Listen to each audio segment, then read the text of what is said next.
A quorum being present, this town meeting is called to order. Tonight we are going to celebrate the nation's 250th anniversary by beginning with the presentation of the colors by the Reading Police Department Honor Guard. Following that, we will have the singing of the national anthem by Lucia Kaloyanidis, and following that with the Pledge of Allegiance.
Oh, say, can you see by the dawn's early light what so proudly we hailed at the twilight's last gleaming, whose broad stripes and bright stars through the perilous fight o'er the ramparts we've watched were so gallantly streaming, and the rocket's red glare, the bombs bursting in air, gave proof through the night that our flag was still there. Oh, say, does that star-spangled banner yet wave o'er the land of the free and the home of the brave?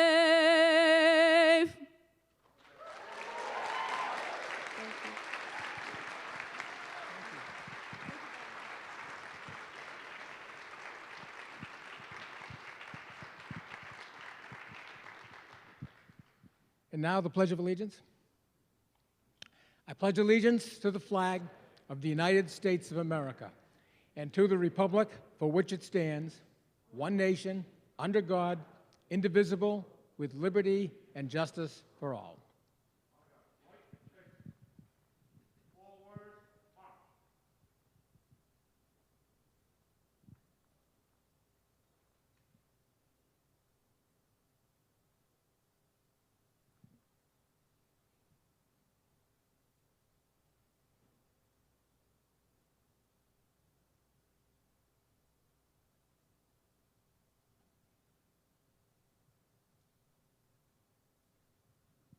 Thank you very much.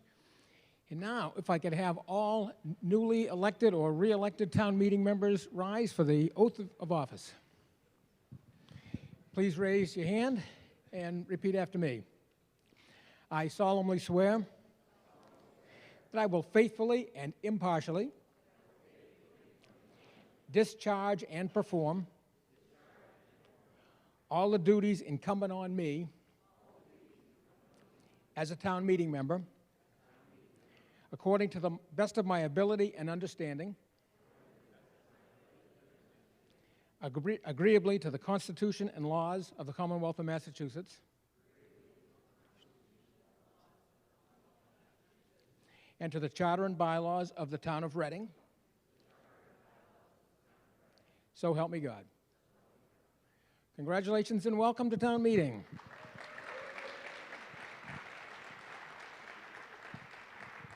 The clerk will now read the warrant.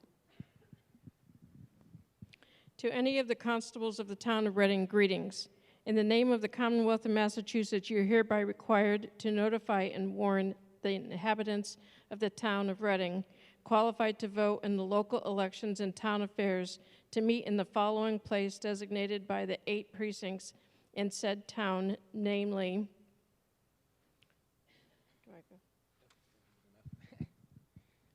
Ms. Murphy moves that we dispense with the further reading of the warrant with the exception of the officer's return. Is there a second? Second. All those in favor, please raise your hand.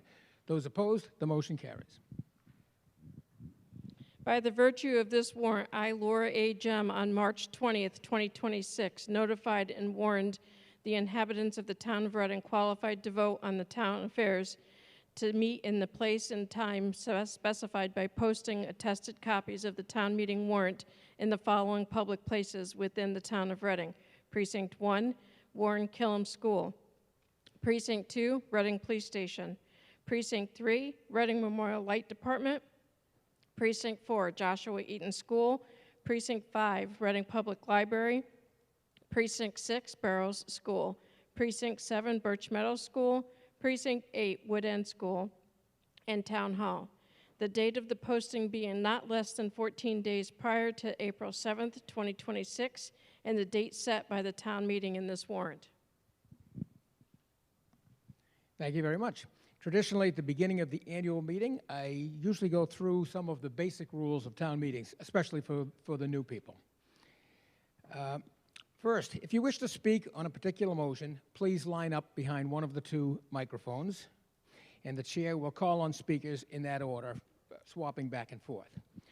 Points of order and points of personal privilege may be recognized even if the speaker is not in line at the time, but keep those to what they actually are, points of order or points of personal privilege. Second, we do not read the main motions anymore. They're so long, so we pass them out. So your written copy or your copy online is considered the motion being made, the motion and the second.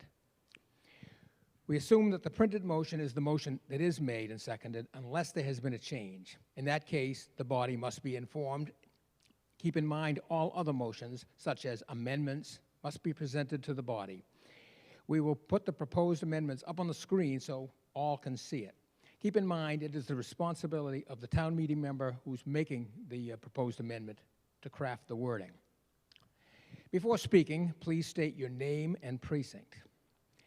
Members are limited to no more than 10 minutes, and I ask that you please stick to that tonight.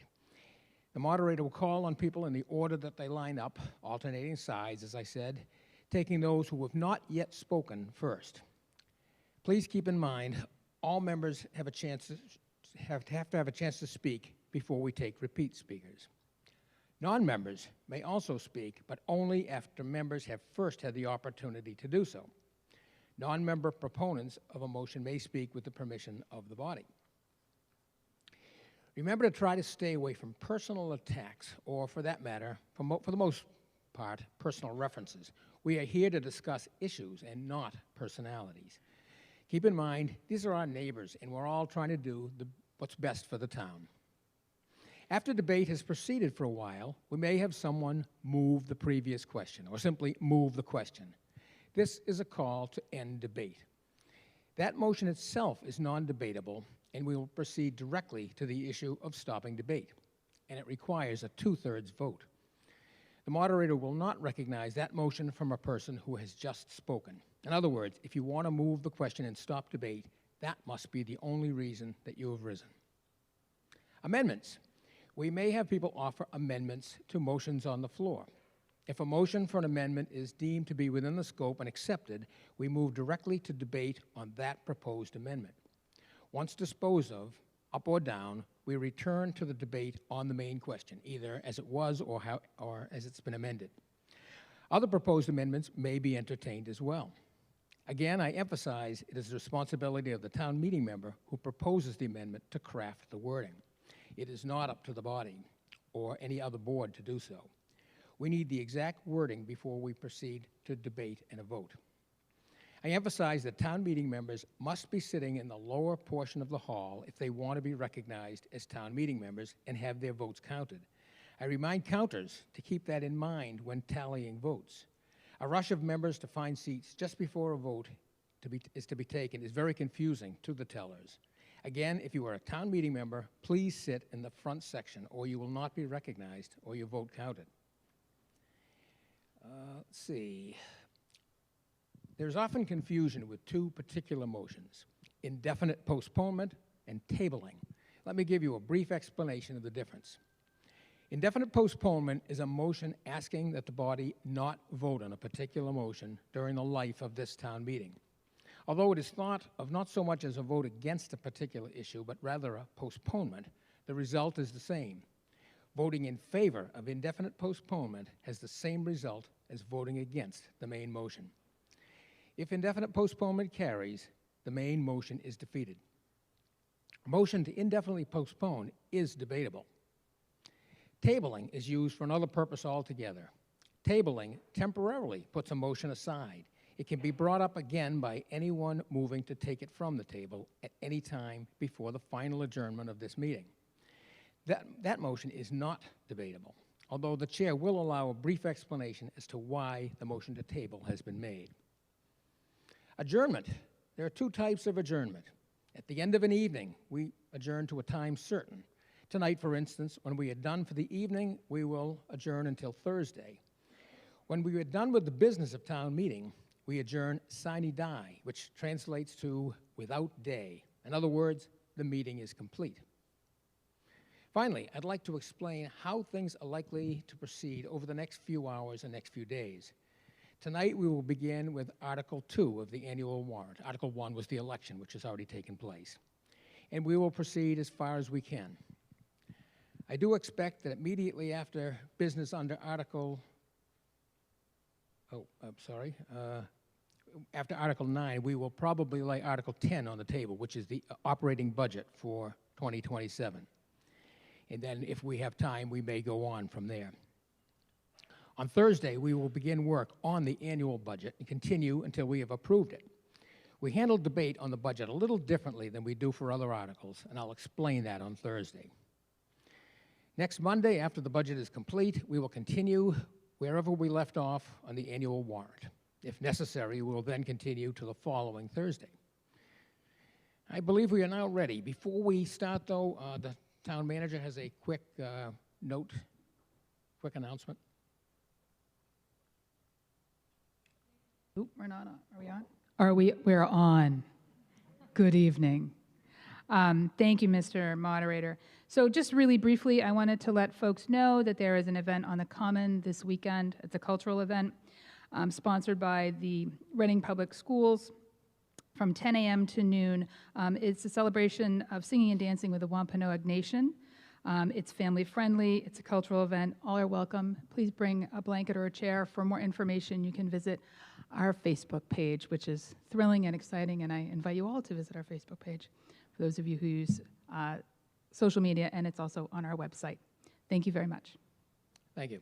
And now, on to Article 2, the state of the town. Ms. Murphy.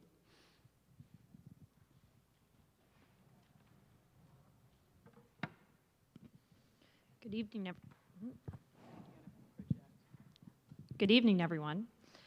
Town meeting members, town staff, and residents. My name is Melissa Murphy, and I am honored to serve as the chair of the Select Board. I'm also a town meeting member for Precinct 8. First, I want to start by thanking Lucia Kellyanaitis tonight and the Honor Guard. 2026 has already brought significant change to Reading, change that brings both opportunity and responsibility.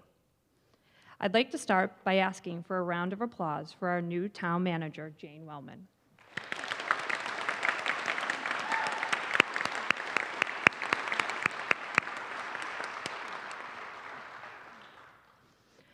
While she has officially only been in the role for 13 days, her impact has already been clear.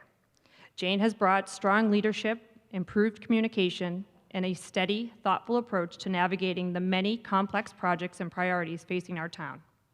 She has been fully engaged from day one, even during her time as interim, and we are extremely fortunate to have her guiding Reading forward. We also look ahead to welcoming a new superintendent this July, Dr. Henry Turner. Change in leadership is never easy, especially when following someone as dedicated as Dr. Tom Milichewski. Unfortunately, I don't believe he's here tonight, but I'm going to continue. During his tenure, Dr. Milichewski has made a lasting, meaningful impact on our school district. Under his leadership, Reading Public Schools have truly come to embody excellence. Excellence in academics, on our athletic fields, in the performing and visual arts, and in the delivery of instruction in our classrooms.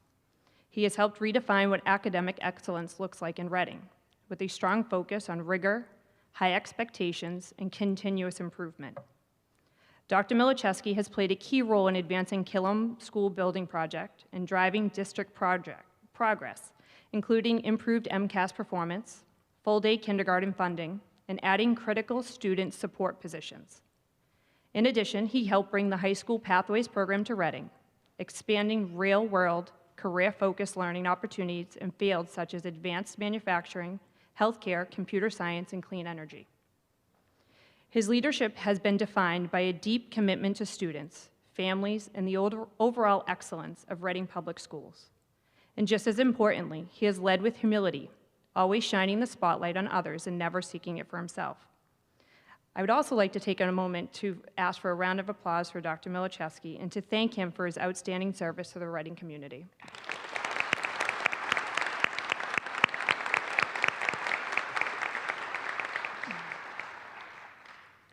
Dr. Turner steps into a strong and well-supported foundation, and we look forward to welcoming him and working together in this next chapter of our schools. Reading is in a strong position because of the people who serve it. I'd also like to recognize the leadership across our departments. I want to take a moment to specifically thank our Chief Financial Officer, Sharon Engstrom.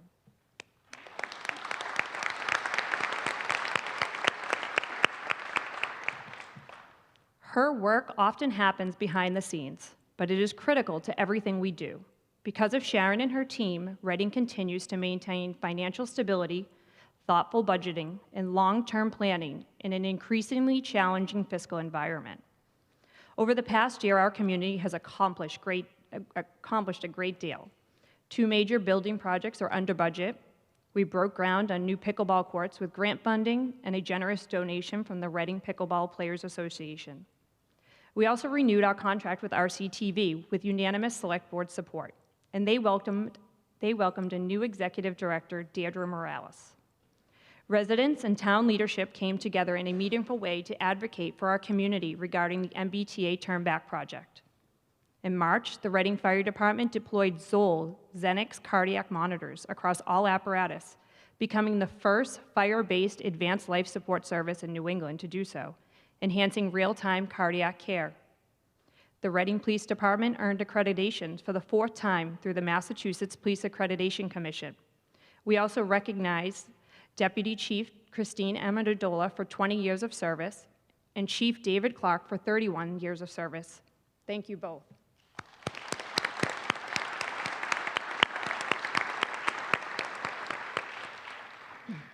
Finally, this weekend, the Town Forest Committee, in partnership with the Reading Public Library, DPW, Conservation, and the Ipswich River Watershed Association, joined more than 100 volunteers to plant 500 native trees and spread wildflower seeds in the town forest. While this highlights many achievements, there are surely others worth celebrating as well. Looking ahead, there is even more on the horizon: progress on the Killam School project, improvements through recal, expanded recreational opportunities, and yes, even the long-anticipated Trader Joe's. We are also moving into our 2nd year of second water meters. We rolled out new trash and recycling containers, and we begin a new contract with Republic Services this July. Another important step forward is the formation of our Disability Commission, which, while being guided by Albert Pless and 8 dedicated resident volunteers, this reflects our continued commitment to making Reading more inclusive and accessible for all. We are also seeing growth in our local economy, with new businesses opening or coming soon. Virginia's, Toscana Forno, the Bean and Barrel, Champions Indoor Golf, de Blasi's Food and Drink, Oasis Breakfast and Coffee, and many others bring new energy to our community.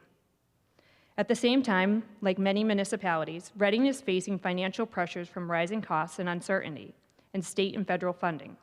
I am confident in our leadership, Jane, Sharon, and our department heads, to continue managing our resources carefully and responsibly.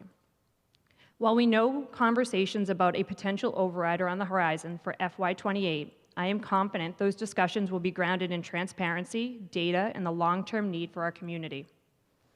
At this town meeting, we will consider 18 articles. Across them, you will see several consistent themes: financial stewardship and long-term planning, investment in infrastructure and community spaces, modernization of government, and support for vulnerable and underrepresented residents.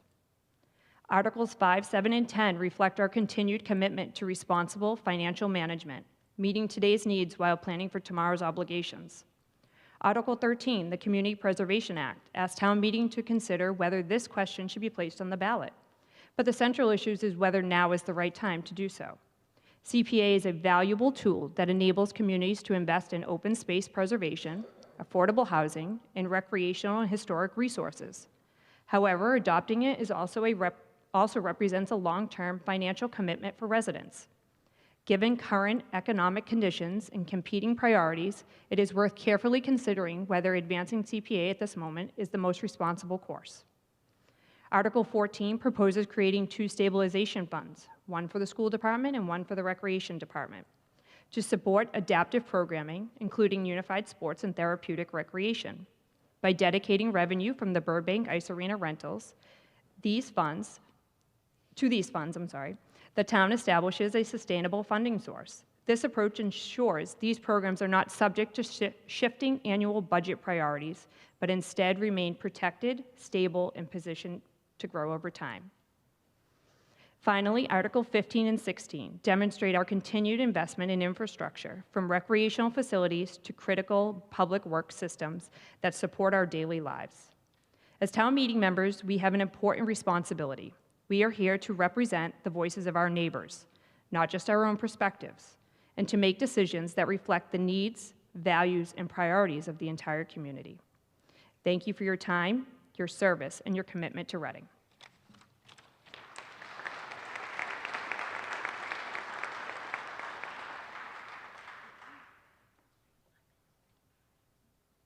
Business under Article 3. Ms. Murphy moves that we lay the substance of Article 3 on the table. Is there a second? Second. All those in favor, please raise your hand. Those opposed, and the motion carries. Business under Article 4. Ms. Angstrom. Thank you, Mr. Moderator. The purpose of Article 4 is to amend the capital plan. Approval of this article does not fund these items. They just amends the capital plan, either adding, removing, or changing an existing item. In fiscal 26, we have a net change of $80,000. A $50,000 town hall AC unit replacement is needed, as well as upper roof project for the town hall. The rubber roof needs some work. And then fiscal 27, the net change is going down by $65,000. Originally, we did have a Bobcat skid that was scheduled to be replaced for facilities in fiscal 27. But they said they didn't need it for a couple more years, so we pushed it out and reduced their free cash use. And DPW also had a mower that was scheduled to be replaced, and they said they could hold on to the one they had for another 3 years, and I increased road paving. In fiscal 28, we have $564,000 of changes. We have a generator for the DPW garage at $164,000. Lighting replacement for Driscoll Field at $500,000. It had wind damage, and we have to replace all the lighting there from a storm. And then a simulation mannequin for the fire department for medical training. And then electrical upgrades for town common at $100,000. For the enterprise funds, fiscal 26 has no changes. Fiscal 27, just the water department, we're adding $150,000 for our water capital plan, master plan, nothing for sewer and storm, and then nothing for fiscal 28 for enterprise funds.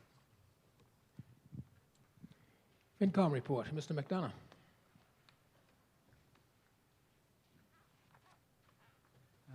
Joe McDonough, Precinct 8, Finance Committee member. On our March 11th meeting, the Finance Committee voted 8-0 to recommend all these proposed amendments to the capital plan. Is there further discussion? Yes, Mr. Struble.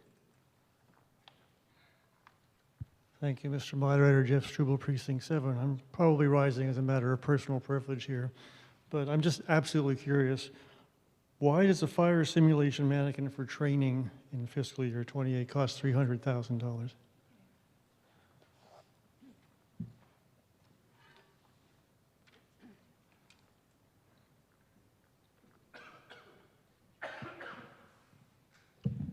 Good evening. For those that have met, Rick Nelson, Fire Chief. Good question. So it's not just one mannequin. And the good news is since we last placed this in, because this meeting happened a couple months ago, we've got an updated quote, so it's going to come in around $200,000, not $300,000. So that's good news. But it's not just one mannequin. It's an adult mannequin, a baby mannequin, the computer to run it, some software, some training. It's a package deal. And this mannequin is a high-fidelity mannequin that can simulate as close to a real person as we can for advanced life support personnel to do training, in particular specialized training, what we call halo events, so high acuity, so someone who's really sick, but a low occurrence event, it doesn't happen that often. It cries, you have to actually check the pulse, we can make it scream, you have to listen to breathing, you have to intubate it, do IVs. It's the same thing that's used in a lot of paramedic programs and in hospitals for doctors and nurses. And we currently have one. The one we have now is coming to end of life, which means they'll stop servicing it, stop fixing it. So that's why it's so expensive. My curiosity is satisfied. Thank you. Okay, excellent. Mr. Cool? Stephen Cool. When I saw the line item on the budget, I thought, wow, $300,000 for a fire simulation mannequin, or for a simulation mannequin for the fire department. I was rather surprised.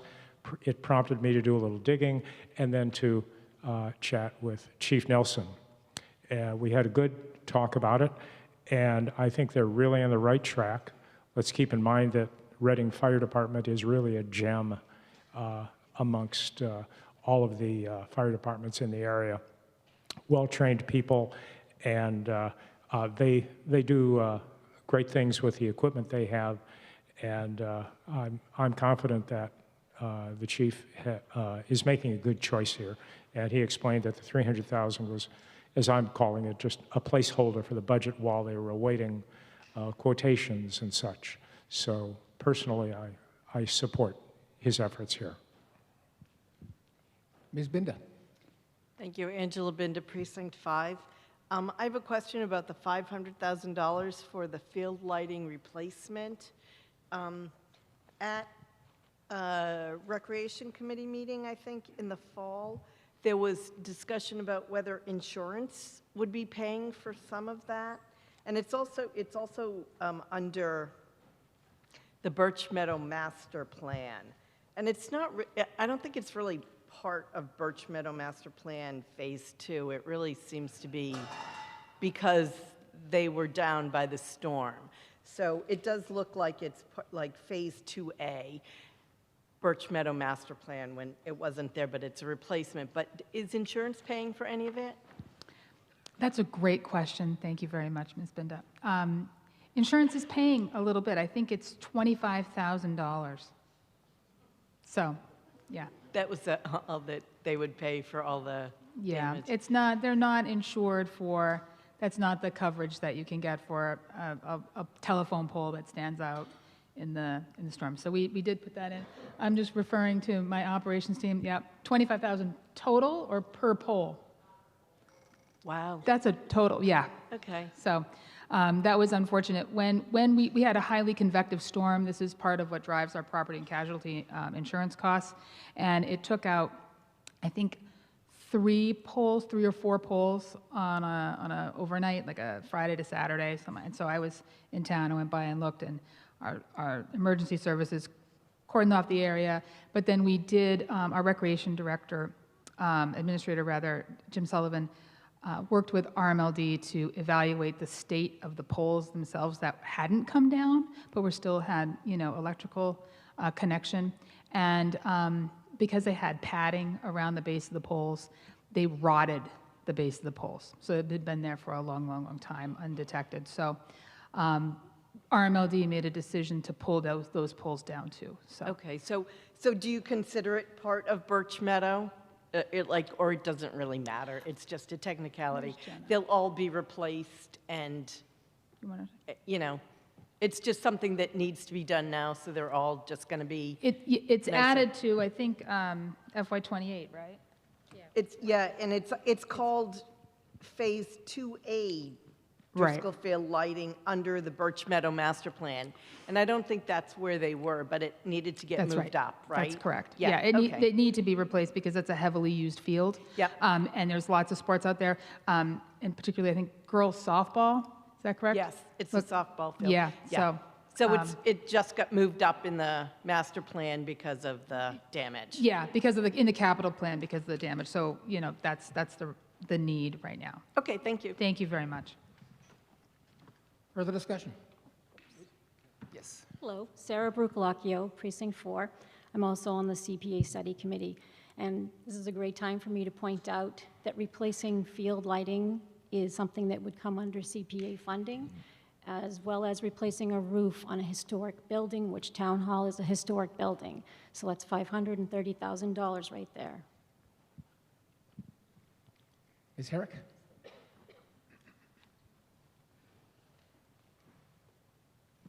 Thank you, Mr. Moderator. I'm just wondering, I definitely want AC in Town Hall, and I would like it to be efficient, and I'm wondering if our Green Communities grant could be used as part of this project, either for the unit itself, or, for example, some of the very shaky historic windows, basically to improve the efficiency of the building.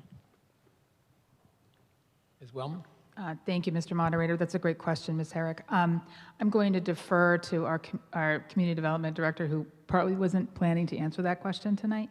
But my understanding is, under the regulations, we can't use it for that. So thank you, Andrew. Thank you, Andrew McNichol, Community Development Director. We did check with DOER on that, facilities team and that project was not eligible for the Green Communities grant, at least the designation grant that we currently have before us at this time. So it is not an eligible project under that award. Further discussion? Potentially a future award, not 100% sure on that, so I don't want to speak to that. Further discussion? None appearing? Are we ready for the vote? All those in favor of the motion under Article 4, please raise your hand. Those opposed? And the motion carries. Business under Article 5, Ms. Angstrom. Thank you, Mr. Moderator.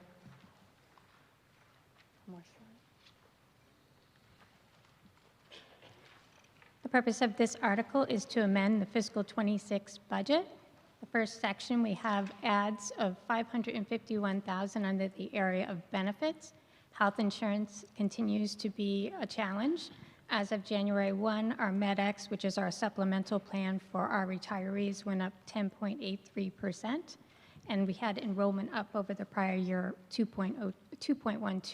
So enrollment is up and MedX, so we need to request additional funds to make sure we have enough through the end of the year. Unemployment has been trending really high, and so that's a conservative projection. It has started to show that it's going down, so whatever extra that's there would go back to free cash. And then workers' comp, I had actually had workers' comp reduced in November because we paid the bill early in July, but the way this works is they do an estimate of all of our different positions and the salaries, and they come out and they audit to see if they charged us the right amount. And it turns out this year we owe an additional $31,000. So that's where that comes from. For C99 for capital, that's what we just looked at under Article 4, the capital, the $80,000 for the town hall AC and for the rubber roof. Under vocational schools, we have the Essex North School up $65,000. We need an additional $65,000, up 32% in total from the prior year. But we did have Minuteman Regional, had a budget of $55,000, but we didn't have any students there, so we'll be reclassing that, but we still need an additional $10,000. We had a change in town manager, and so we had a vacation buyout that we had to pay, which was not in the budget. Under technology, we're looking to reclass $4,500 from the expense line to the salary line so that summer seasonal help can do those things instead of hiring out. Next slide. We have several departments that have attrition savings that we're using to try and offset some of these ads. So public services, finance, and DPW, $25,000 in public services, $10,000 in finance, and $100,000 in DPW. Veterans aid is trending low for the year, and we have savings of $70,000 that we're using towards these costs. In addition, every 5 years in the finance department, when we set the tax rate, there's a more in-depth process that happens on the assessing end of things, requiring us to do a lot more work to fulfill our certifying of our tax rate. And so we do hire out some consulting services to assist us with the higher demand. And we usually do that every 5 years, and we usually ask for it in an April town meeting. So this is for fiscal 27, but we'll be starting this right away. The police department is trending high on overtime and needs an additional $250,000 for various reasons. There were open positions, community events that we did not charge for the details for, that sort of thing. I think it was mostly those two things. I think we also have somebody out who's serving in the military, so we're down people. Public Works, we already said that. Next page, please.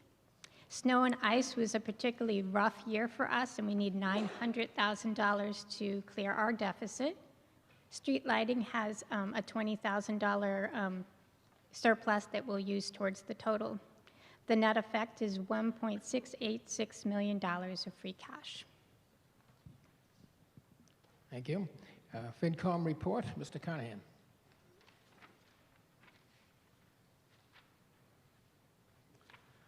Thank you, Mr. Moderator. Joe Carnahan, Finance Committee and Precinct 7 Town Meeting member. At our meeting on, so actually this was revoted on April 15th. So we voted 6-0 to approve, or to recommend the substance of Article 5 to town meeting. Further discussion? Yes, Mr. Arena. Thank you, Mr. Moderator. John Arena, Precinct 1. Good evening, Ms. Angstrom. Good evening.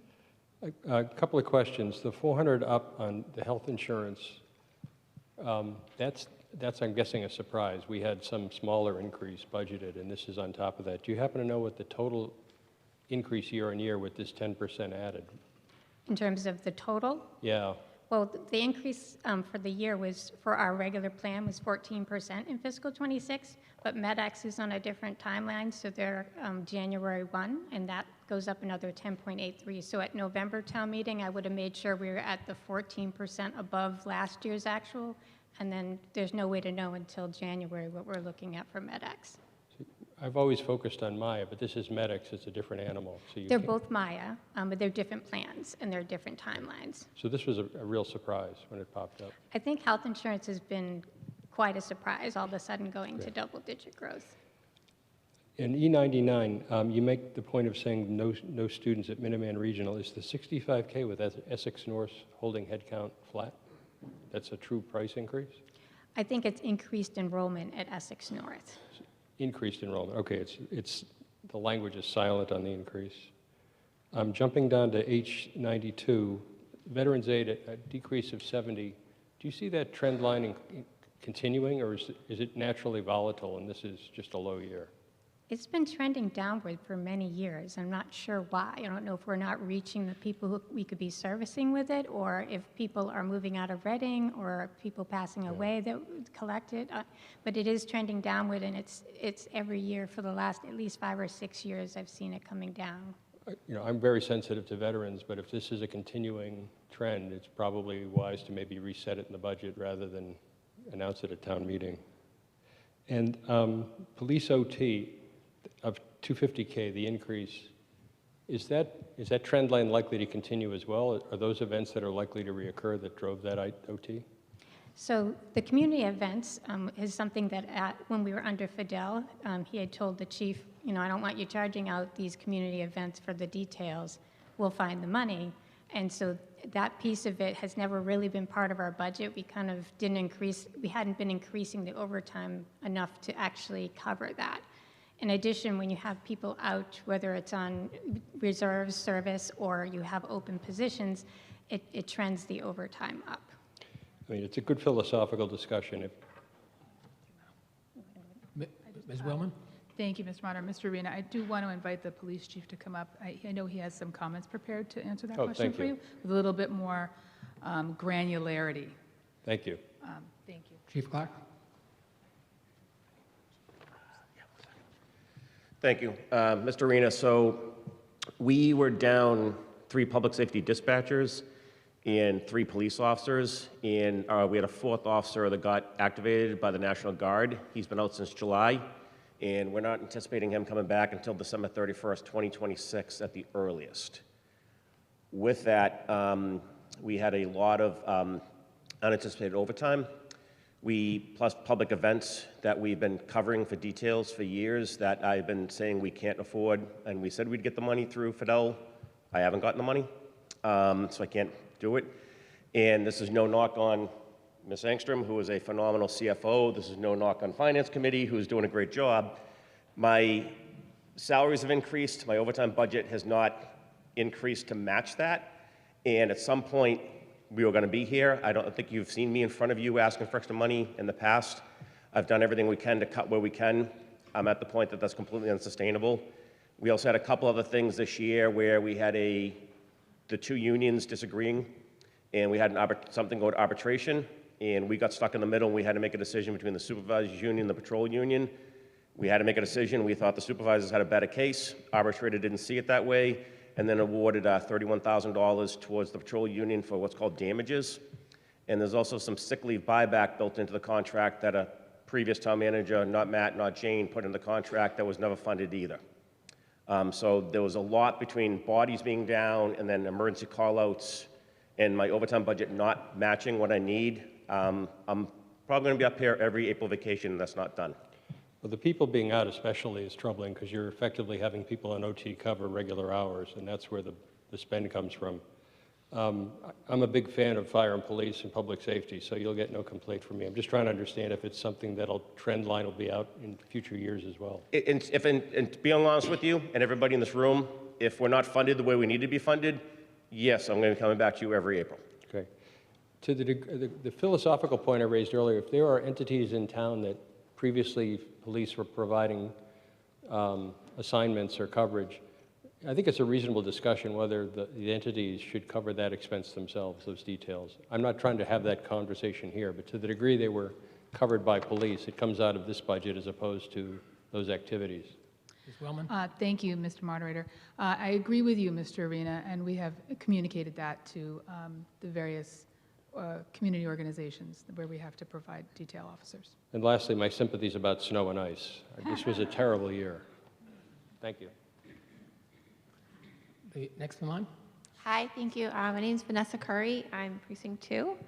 In addition to serving on town meeting, I am also the PTO president at Killam Elementary.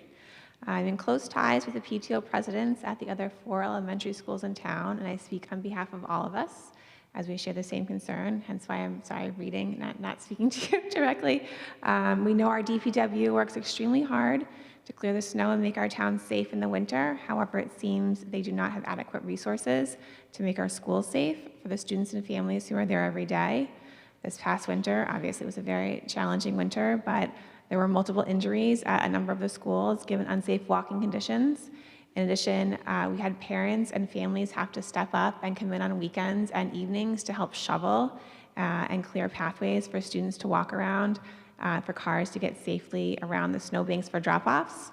Personally at Killam, I witnessed many close calls during school drop-off with parents not being able to see around snowbanks, students almost being hit during the crosswalk and trying to get into school safely. Additionally, we had extra snow days this year.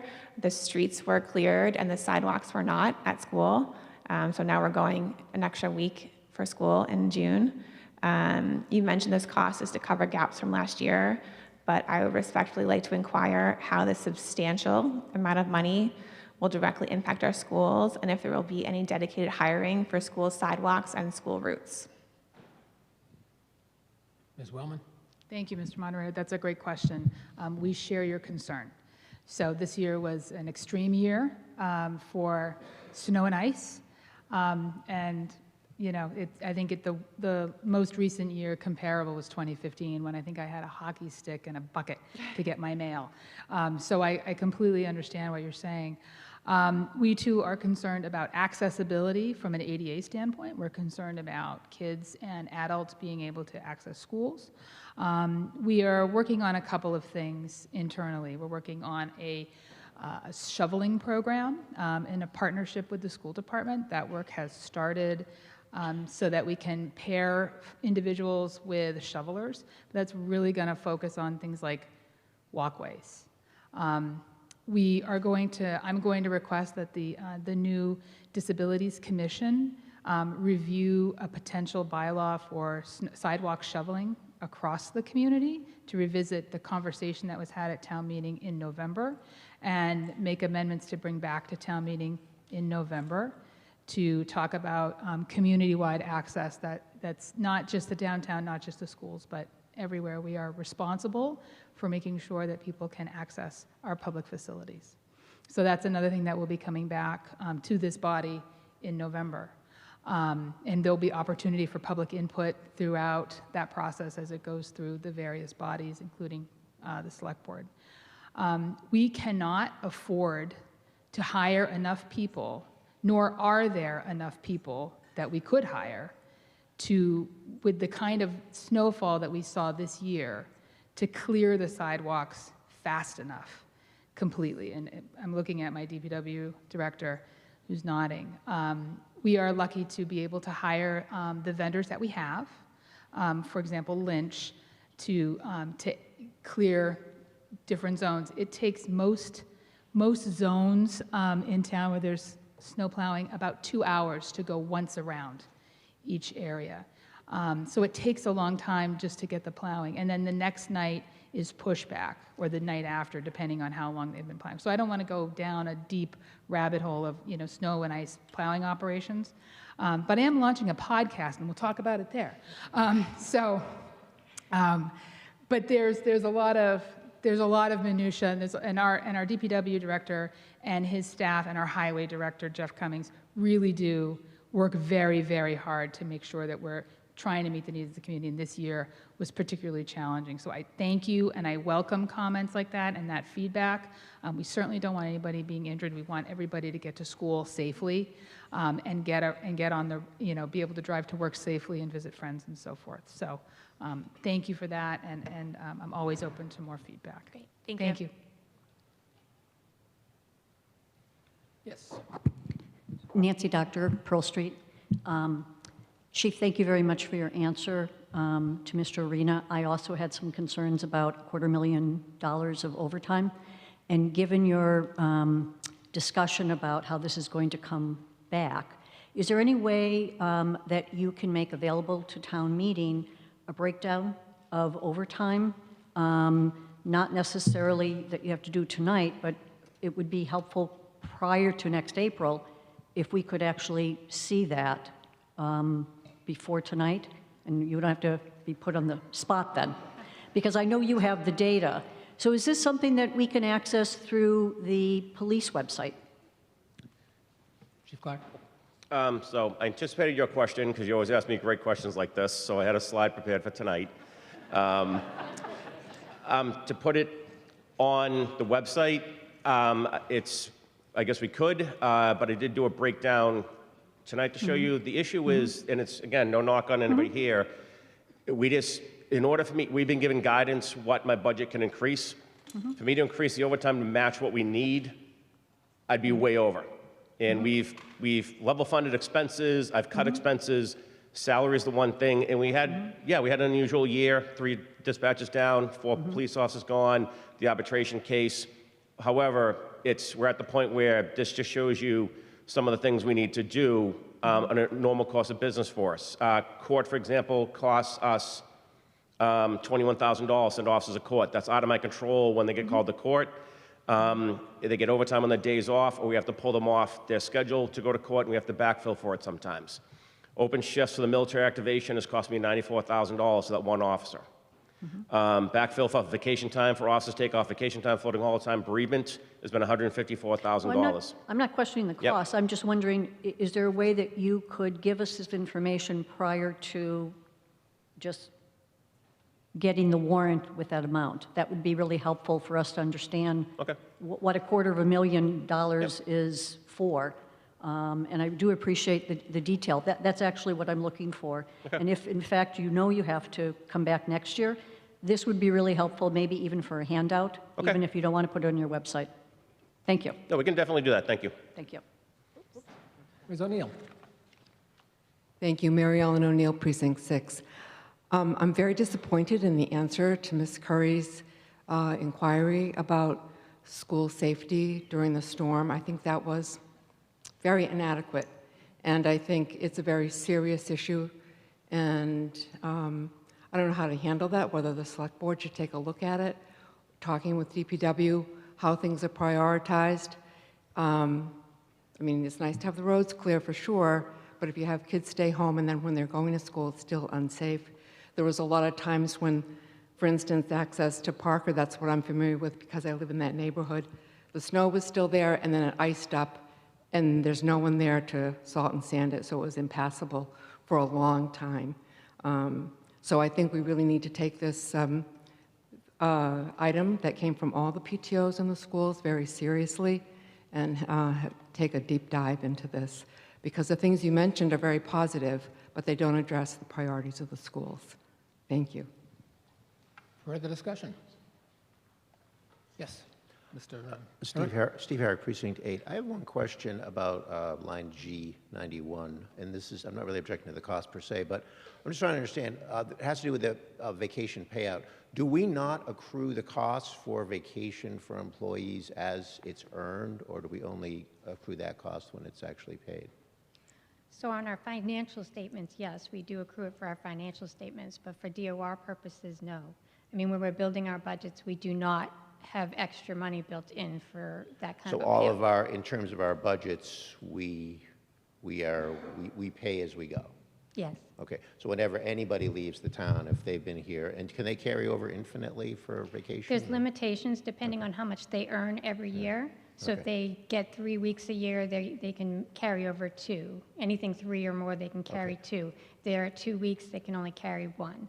Got it. So anytime an employee leaves, we incur some expense. There just happened to be a larger piece here because of the... It's typically prorated, yeah. But in this case, we had to pay it all. Okay, thank you. Further discussion? Not appearing. Are we ready for the vote? All those in favor of the motion under Article 5, please raise your hand. Those opposed? And the motion carries. Business under Article 6, the last I heard is we have no unpaid bills out there. Is that still the case? That is true. Okay. Ms. Murphy moves that we lay the substance of Article 6 on the table. Is there a second? Second. All those in favor, please raise your hand. Those opposed? The motion carries. Article 6 is laid, Article 6 is laid on the table. Article 7, Ms. Engstrom. Thank you, Mr. Moderator. The intent of Article 7 is to transfer the approved OPEB contributions that were approved as part of the fiscal 26 budget to the OPEB Irrevocable Trust. On the slide, it shows the breakout by funds. Total is $320,500. FinCom report, Mr. Akume. Yes, thank you, Mr. Moderator. Unfortunately, Mr. Kume was unable to make it this evening, so I will step in. Joseph Carnahan, Finance Committee. We did not have to revote this one, so this one's easy. At our meeting on March 11th, the Finance Committee voted 8-0 to recommend the substance of this article to town meeting. Thank you. Further discussion? Yes, Mr. Arena. We ask that you line up behind the microphones. Thank you, Mr. Moderator. Ms. Engstrom, it's been a while since I studied this, but we have an unfunded liability in the form of OPEB, and these contributions help to reduce that unfunded liability. It must also be true that as some retirees are consuming from the funds we've put aside. So while we're contributing to the unfunded portion, there must be some draw on the funds by existing retirees. So it's a dynamic problem on both sides. Is that true? Not really. This money is being put aside to build up and pay for the liability, and then we're kind of paying as we go with the retirees that are, so there's the cost every year that we're paying, plus these contributions to save towards the liability we've built up over the years. So the ongoing expense for retirees is operating expense in our budget. And this, if that's true, this just backs up the operating budget in the case everyone wanted it at once, or you had a draw in excess of what you had in the budget. All right, thank you very much. Further discussion? None appearing. Are we ready for the vote? All those in favor of the motion on Article 7, please raise your cards. And those opposed? And the motion carries. Business under Article 8. Ms. Arnold, is that who's going to be presenting this? I'm presenting. Oh, you are. Oh, I'm sorry. Thank you, Mr. Moderator. So there's two purposes of Article 8. The first is to amend the general bylaw 652 that created the inspections revolving fund, and it is showing on the slide. Anything that is stricken are projects that are complete that we're looking to remove. Anything that's bold are new projects we would like to add to the bylaw. And it also is to authorize spending limits, the annual spending limits on our Chapter 53.5 revolving funds. All of their balances are shown on the slide, as well as the spending limits, which have been unchanged from prior year. FinCom report. Ms. Downing?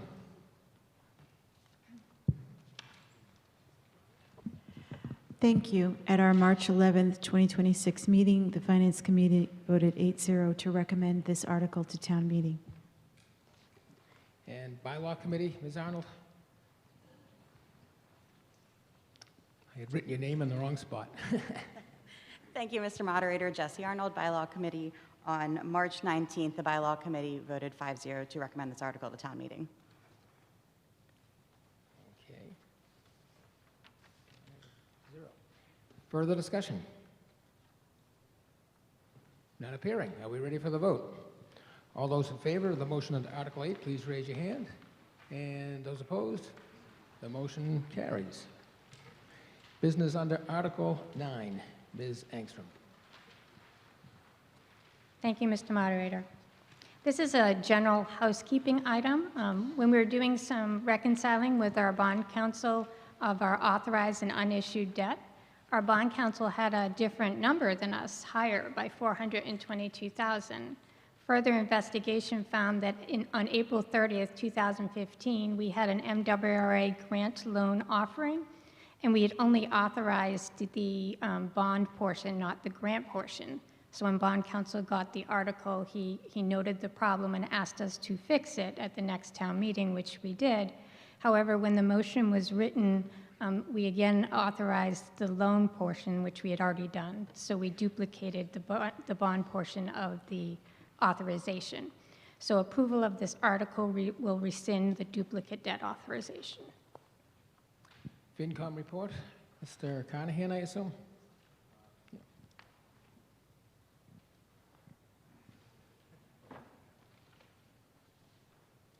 Thank you, Mr. Moderator. Still Joe Carnahan, Finance Committee. At our meeting on March 11th, the Finance Committee voted 8-0 to recommend the substance of this article to town meeting. And now I'm going to figure out who was going to give that report. Mr. Cooney. Yeah. Further discussion? None appearing. Are we ready for the vote? All those in favor of the motion under Article 9, please raise your hand. And those opposed? And the motion carries. Now, Article 10 is the annual budget. We traditionally start this at the beginning of the night. So Ms. Murphy moves that we lay the substance of Article 10 on the table with the idea that we will take this up beginning on Thursday. Is there a second? Second. All those in favor of laying it on the table, please raise your hand. Those opposed, and it is laid on the table.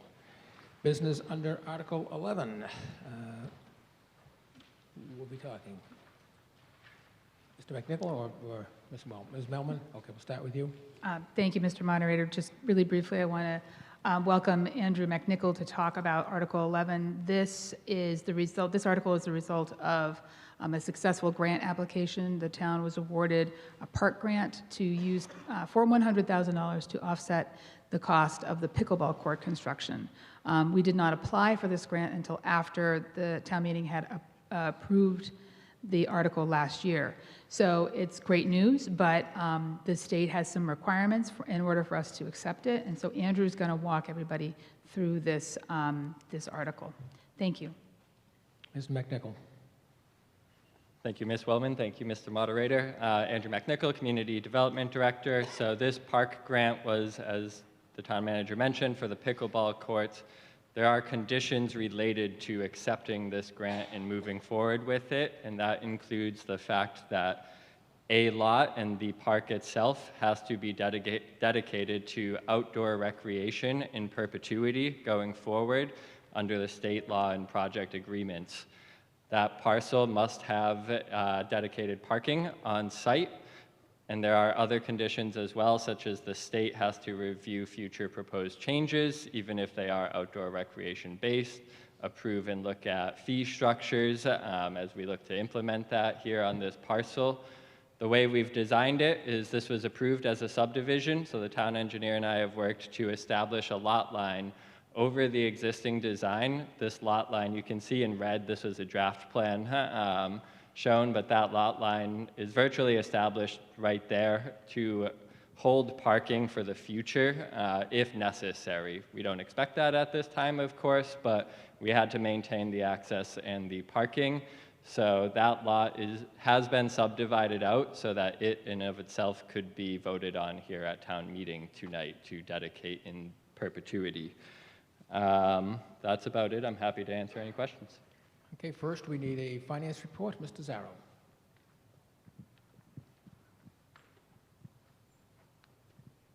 Mark Zarrow, Precinct 1. At our March 11th Finance Committee meeting, we voted 8-0 to recommend this article. Thank you. Further discussion? Ms. Herrick.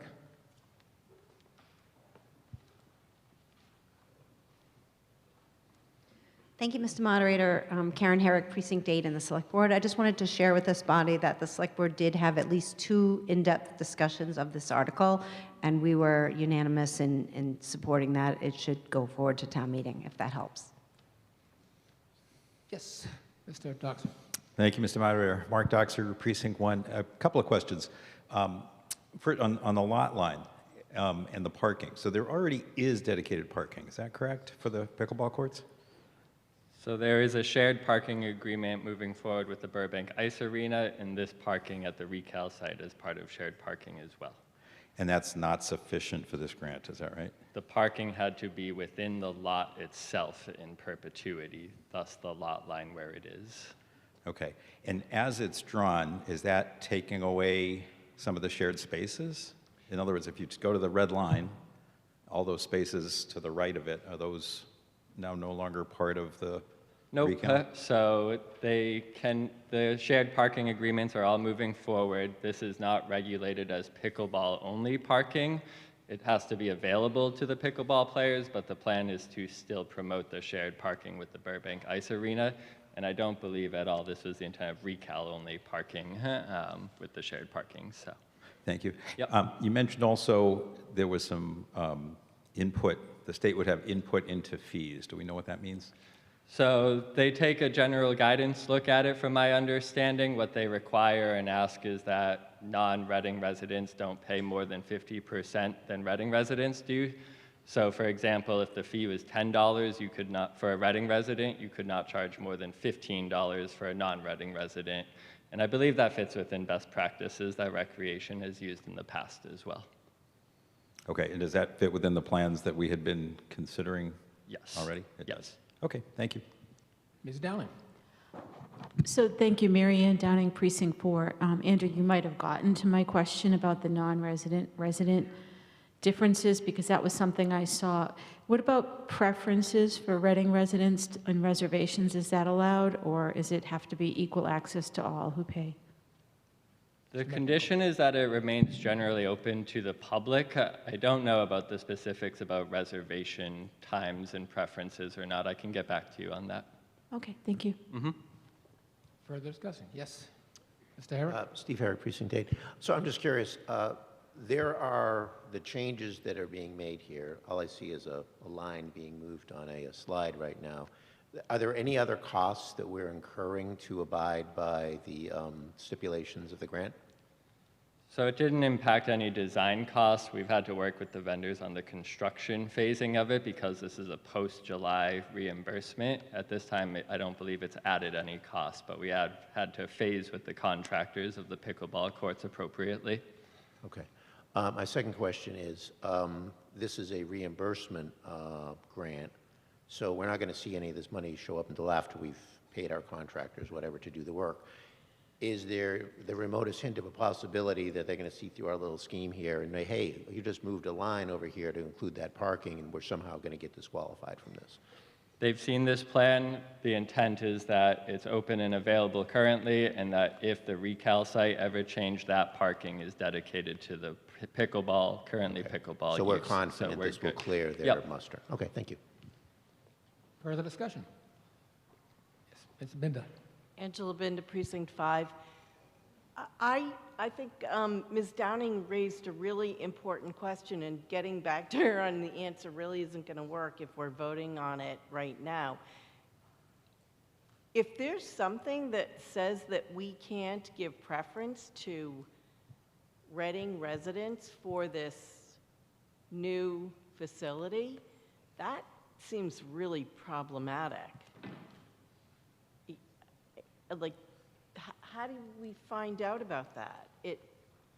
I'm not sure how the online programming will work and reservation system will work, but it will be open and available to Reading residents, and if there are costs associated with that, they will be lower to Reading residents than non-Reading residents.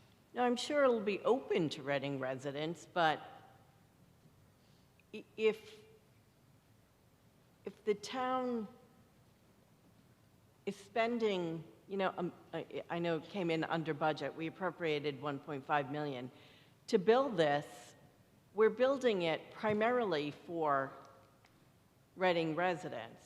I mean, I know that people travel around, but that should be something that should be open for the Recreation Committee to decide, and maybe they decide something this year and see how things go, and they might need to change it.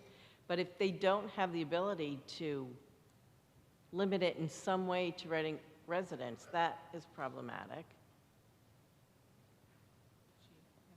Ms. Wellman? Thank you for the question. So thank you, Mr. Moderator. So I heard a couple of things with what you were saying.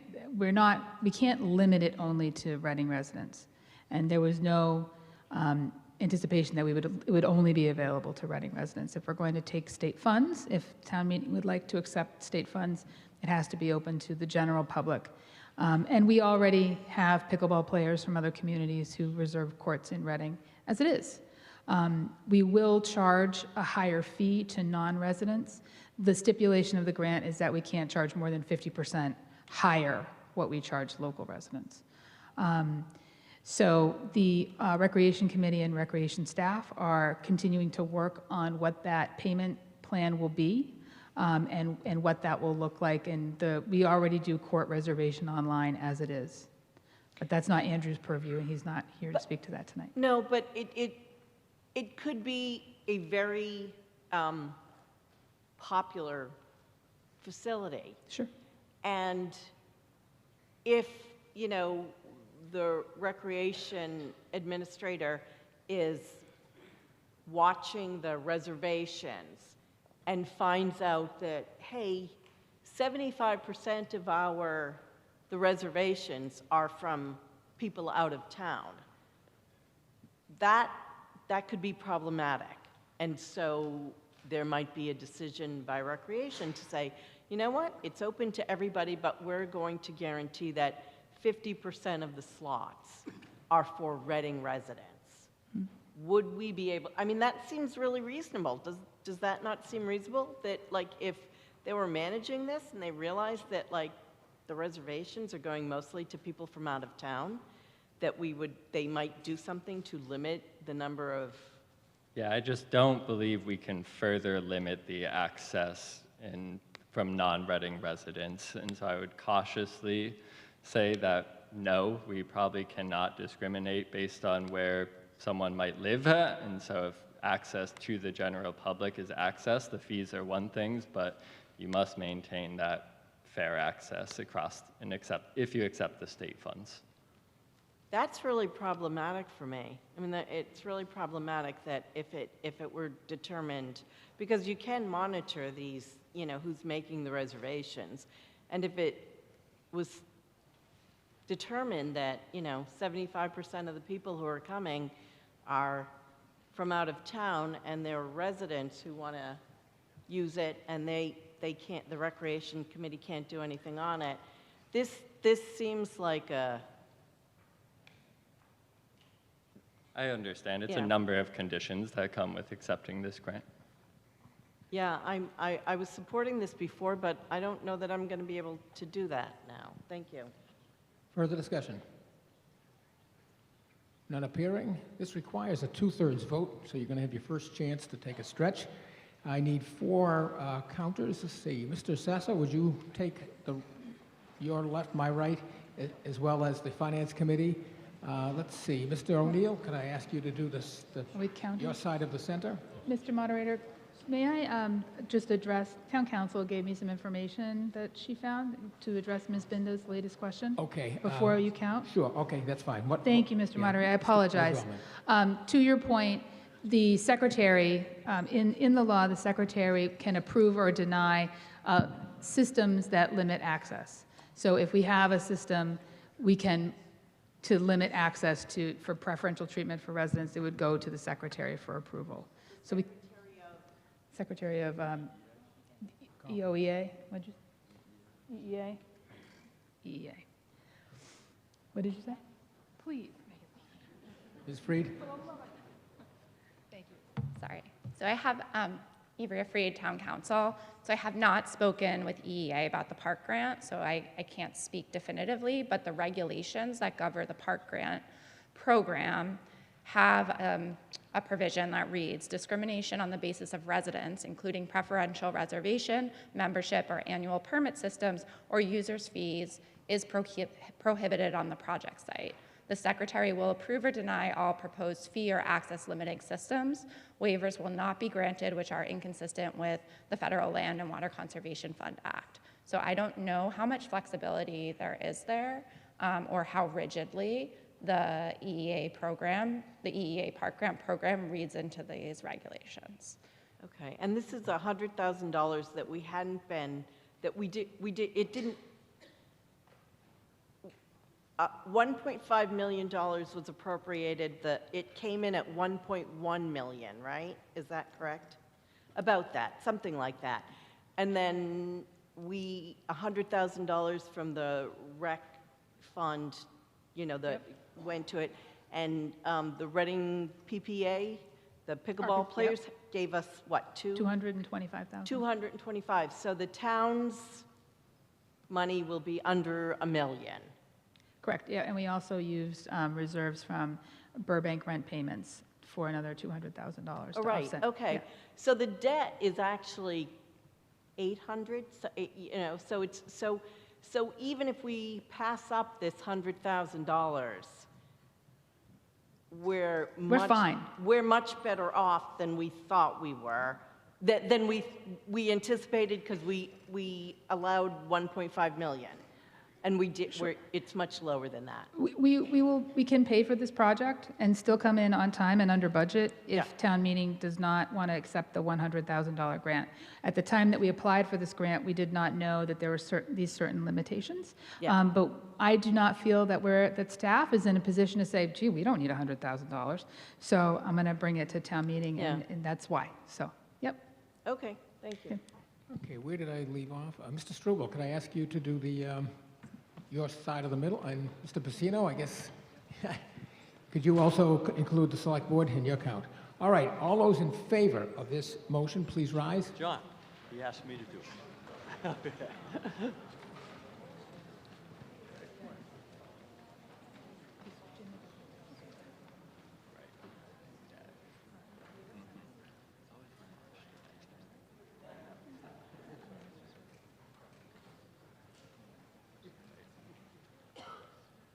15. 15.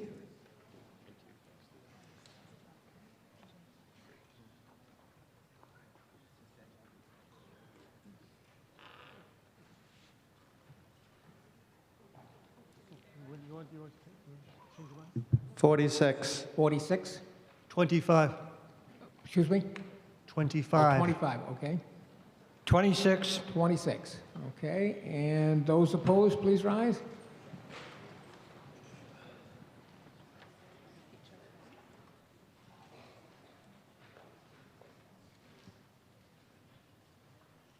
Three. 3, 3. 3, 11. 11,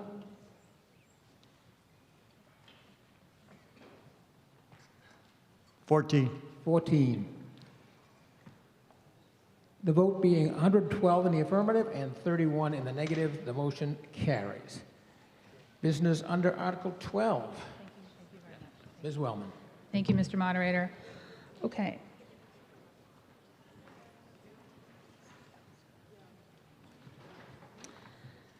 So Article 12 is brought forward by the Select Board. The Select Board has expressed, as you can see in your warrant, interest in adopting this law to make the town compliant with being able to serve alcohol from 10 a.m.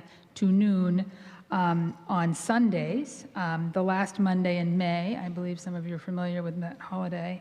And then on Christmas Day, or if the day following it is a Sunday. So this is sort of like the brunch law, I think maybe you've heard. We bring this forward to town meeting to approve for alcoholic beverages at brunch, so mimosas and that kind of thing.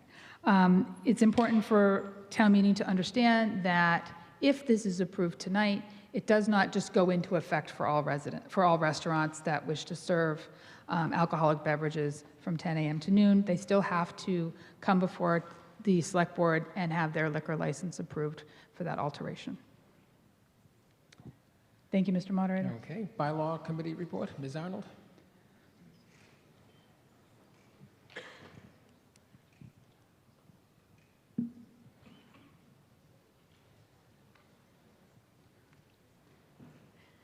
Thank you, Mr. Moderator. Jesse Arnold, Bylaw Committee. At our meeting on March 19th, the Bylaw Committee voted 5-0 in support of this article.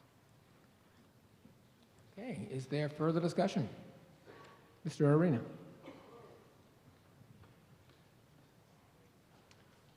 Thank you, Mr. Moderator. This affects only licensees with pouring, on-premises pouring rights, true? Correct. There's no change to any other licensee other than that class. That's correct. Thank you. And on-premises serving. So, I beg your pardon? Correct. If you had any breweries. Okay, so yeah, if we had breweries, you could, but we don't.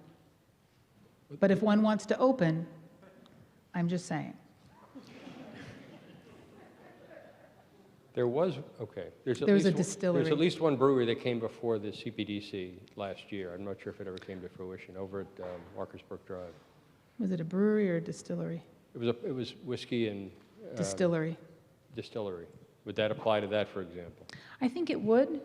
It might. Council says it could.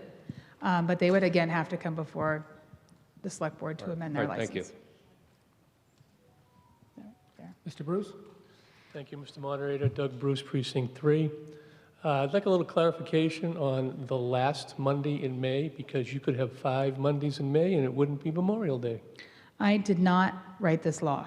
Okay, no, like I said, if you have the last one, it could be the 5th one and it's not Memorial Day, which is probably the intent of the article, right?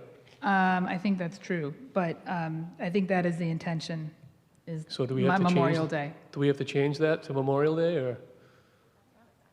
That's what this is what the statute says. Like I said, I didn't write this. The last Monday. So The last some years you're not going to have this in effect then. If it's the Yeah, last one, the 5th Monday could be after Memorial Day. it could be. I mean, I don't know. So, yeah. We can ask the delegation for a clarification or to amend the law. Yeah, just ask for that. I'll let that's them all. know. Yeah. Yeah. Thank you very much. Thank you. Further discussion? None appearing. Are we ready for the vote? All those in favor? Excuse me. All those in favor of the motion under Article 12, please raise your hand. Way ahead of me. All those opposed? And the motion carries. All right. Business under Article 13. Mr. Carnahan.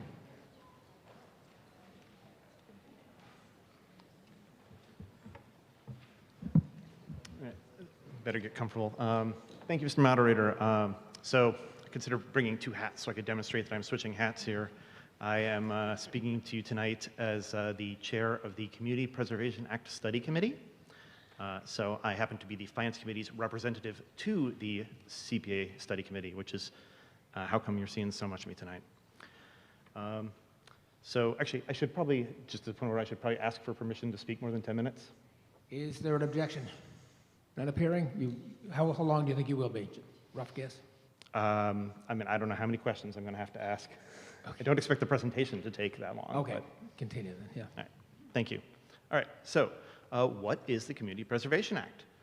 So this is a 25-year-old state law that every community can choose whether or not they want to adopt, every town or city. It provides a way that the community can add a property tax surcharge where that money is set aside for community preservation themed projects. And then sort of as an incentive for this, or as a reward, there is a state community preservation trust fund, and funding from that is then used to partially match the funds that are raised by this surcharge. Over the past 10 years, the average match was 22% of the amount raised. As I said, every community can choose whether or not to adopt it. It is adopted by a vote of the residents of the community, so the article before us tonight is whether or not we want to put this to the voters. It is not a vote on whether or not we are adopting the CPA. As you can see, 201 of the 351 towns and cities in Massachusetts have adopted it. Next slide, please. So I mentioned the CPA Study Committee. We were created by the Select Board 2 years ago to investigate the possibility of adopting the CPA. This is sort of normally the process by which communities do this. Reading actually had a CPA Study Committee over 20 years ago when considered it in 2003, and then again in 2006. So this is our charge. Next slide, please. So the committee was composed by representatives of many different groups that would have a stake in the Community Preservation Act and what it would offer. You've met me, of course, but we have representation. We have Sarah from the Historical Commission. Carla Bacci was our representative from the Select Board. Martha from Conservation. Kate from Recreation. Margaret from the Housing Authority. Sandy, we had one resident at large. The committee was created to have an odd number. Not that we ended up having a lot of tight votes, but it was great to have Sandy's contributions. So. And then we also had a representation from the Housing Authority, executive director, who's not a resident, so it was a non-voting member. So what did we do to study the Community Preservation Act? So there is an organization that is extremely helpful in this regard, the Community Preservation Coalition, which is a statewide nonprofit that helps communities that are either considering adopting or have adopted and are now considering projects for the CPA. They provided a lot of information, answered a lot of our questions. We met with representatives from peer communities, including Natick, Winchester, and our town manager actually spoke with our experience when the CPA was adopted in Tewksbury. We also met with Reading residents from previous CPA adoption efforts. We met with 11 different town boards and committees that would each have some stake in community preservation projects. They're involved with historic buildings, they're involved with open space preservation, any of those things. We also talked with, of course, the Select Board and the School Committee, just because they're such significant stakeholders in town. And we met with a couple of private preservation organizations, the Reading Open Land Trust and the Friends of Parker Tavern Reading Antiquarian Society Board. Next slide. So, all right, I'm not going to read this to you, but we have looked into all these questions, and I'll talk a little bit in the next couple slides about what are some projects that Reading could do if we adopted the CPA and what the numbers would be. Next slide. So I mentioned there's 3 major areas of preservation. Open space preservation is one of them. We're actually going to break it up into 4 because open space includes both sort of green space and recreation space. There have been many projects that could have been CPA eligible that we've done. I personally learned about the CPA in the town meeting discussion of the Grove Street lots. Some of you were here for that too, of course. The Melitz-Somms-Morgan wetland, artificial wetland creation and the creation of the trail there. I think Reading put in $1 million for that. We have heard from the Town Forest Committee almost every year for quite a few years now about the problems with the red pines in the town forest that need to be removed, invasive species control. I don't think this group has considered a dog park, but I know there have been presentations to the select board and so forth about that idea. And yes, and one thing I want to emphasize here and elsewhere is that the CPA's greatest power often comes when it is used to match something else. So for example, the Melitz-Somms-Morgan project, we had money from the state, we had money from the federal government, and then there was money from the town. That money from the town could have been CPA. Next slide.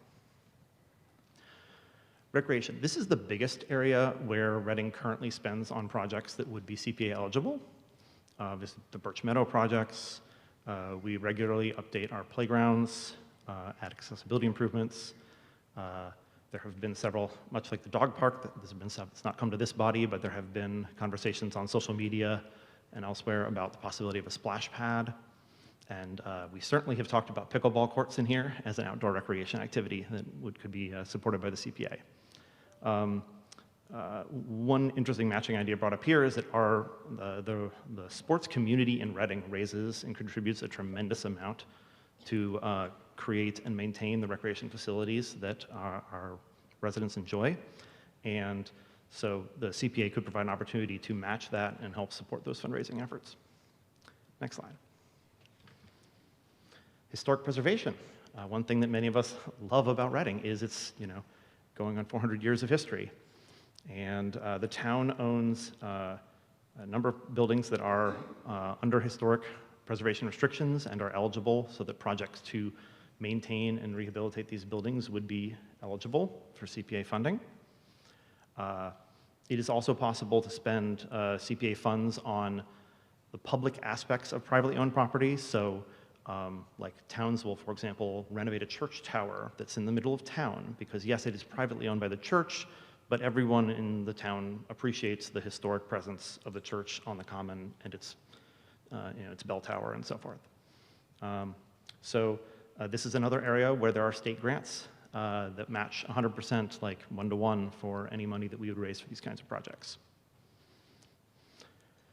Affordable housing. This is probably the CPA area where Reading currently spends the least, and unfortunately, you can see that in the housing problems that we have in our community. 30% of Reading households spend at least 30% of their gross income on their rent or their mortgage. Reading does have certain affordable housing properties that are maintained by the Reading Housing Authority, but the waiting list is more than a decade unless you have a veteran status that could get you in only 3 years. I can't imagine waiting that long. I have no idea how this works at all. And there are many different ways this can be used, and this is, again, another area where there are significant state grants that we could take advantage of.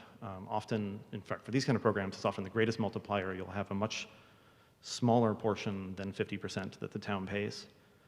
So, thank you. Next slide. So what did our committee conclude? So we do recommend bringing this to the voters to let them decide. We needed to recommend, there's a number of dials you can turn on the CPA. One is the amount of the surcharge. It can be from 0.5% to 3%. Most of our peer communities that have adopted CPA have gone with 1%. Winchester went with 1.5%. Good for them, I guess. The 1%, though, was specifically looked very good to us because we were looking at past capital projects that Reading has already spent money on. I mentioned Birch Meadow. I mentioned the Grove Street lots. I mentioned Melitz-Somms-Morgan. We already spend roughly $1 million a year on average. It's bumpy because these are big projects, on projects that most likely would have been CPA eligible. And a 1% surcharge would raise roughly $1 million a year, including the state matching component. We do recommend certain exemptions. Now, we can only choose exemptions off of a list. So, for example, there's an option to exempt the first $100,000 property value. $100,000 was a much larger share of your property's value in 2000 than it is today. It would be cool if our state legislature could maybe update this, and then we could go back to the voters with a different proposal of an expanded exemption there.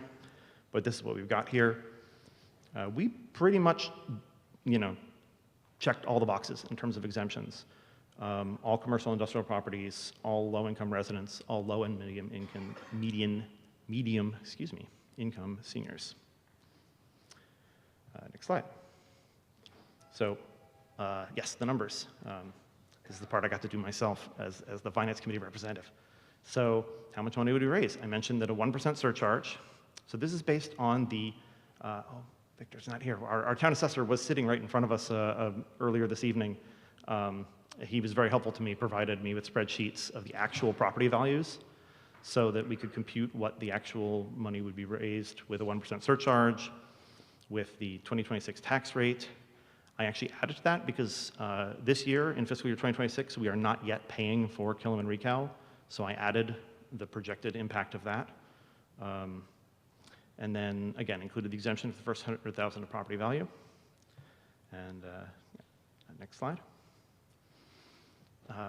Maybe the even more important number, what does it cost me? So it comes out to about $100 a year, not a month, a year, for an average resident with a house valued $944,000 is the current average house value. I'd like to point out the median, what half of residents would pay, is actually $5 less than that. There are a handful of more expensive properties that drag the average up. And you can also see what the extremes would be. So if you're concerned about, people at the bottom 10% are maybe eligible for those exemptions I was talking about. But if they're not, you can see what the impact would be, and likewise the top 10%. Next slide. So what's the timeline? So here we are. It's April 2026. We are going to vote on whether or not to put this to the voters. It is possible to bring it to the voters with a petition, like I think it's 3% of registered voters would have to sign a petition for that. But then, assuming that it is put on the ballot one way or another, we would be putting it on the next state election, which is November 2026. It must be at a regularly scheduled state or local election. It can't be a special election. If the voters were to vote yes in November, then town meeting would need to create a community preservation committee. This part's important. This is who, because, okay, we have $1 million. Who decides how we spend it? The answer is town meeting decides how we spend it. However, town meeting doesn't review every single proposed project. Instead, we convene a committee whose job is to review proposed projects that could be funded through the CPA. That committee would then, come up with, recommendations and bring them to town meeting every year for us, town meeting, to approve. If town meeting doesn't approve, the money just saved and banked for the next year for CPA projects. And yes, so we wouldn't actually be spending these funds until July of 2028. So if you need something preserved in the next year, I'm afraid this won't help. But again, we have to, start now because there is this 2-year runway. Next slide. And this is just our summary of what the CPA is and means. And at this point, I am joined by pretty much the rest of the committee. I haven't spotted quite everyone, but if we have questions about particular dimensions where recreation or open space preservation or historic preservation, we have people here who can talk to all of those. Thank you. First, we have a bylaw committee report. Ms. Arnold?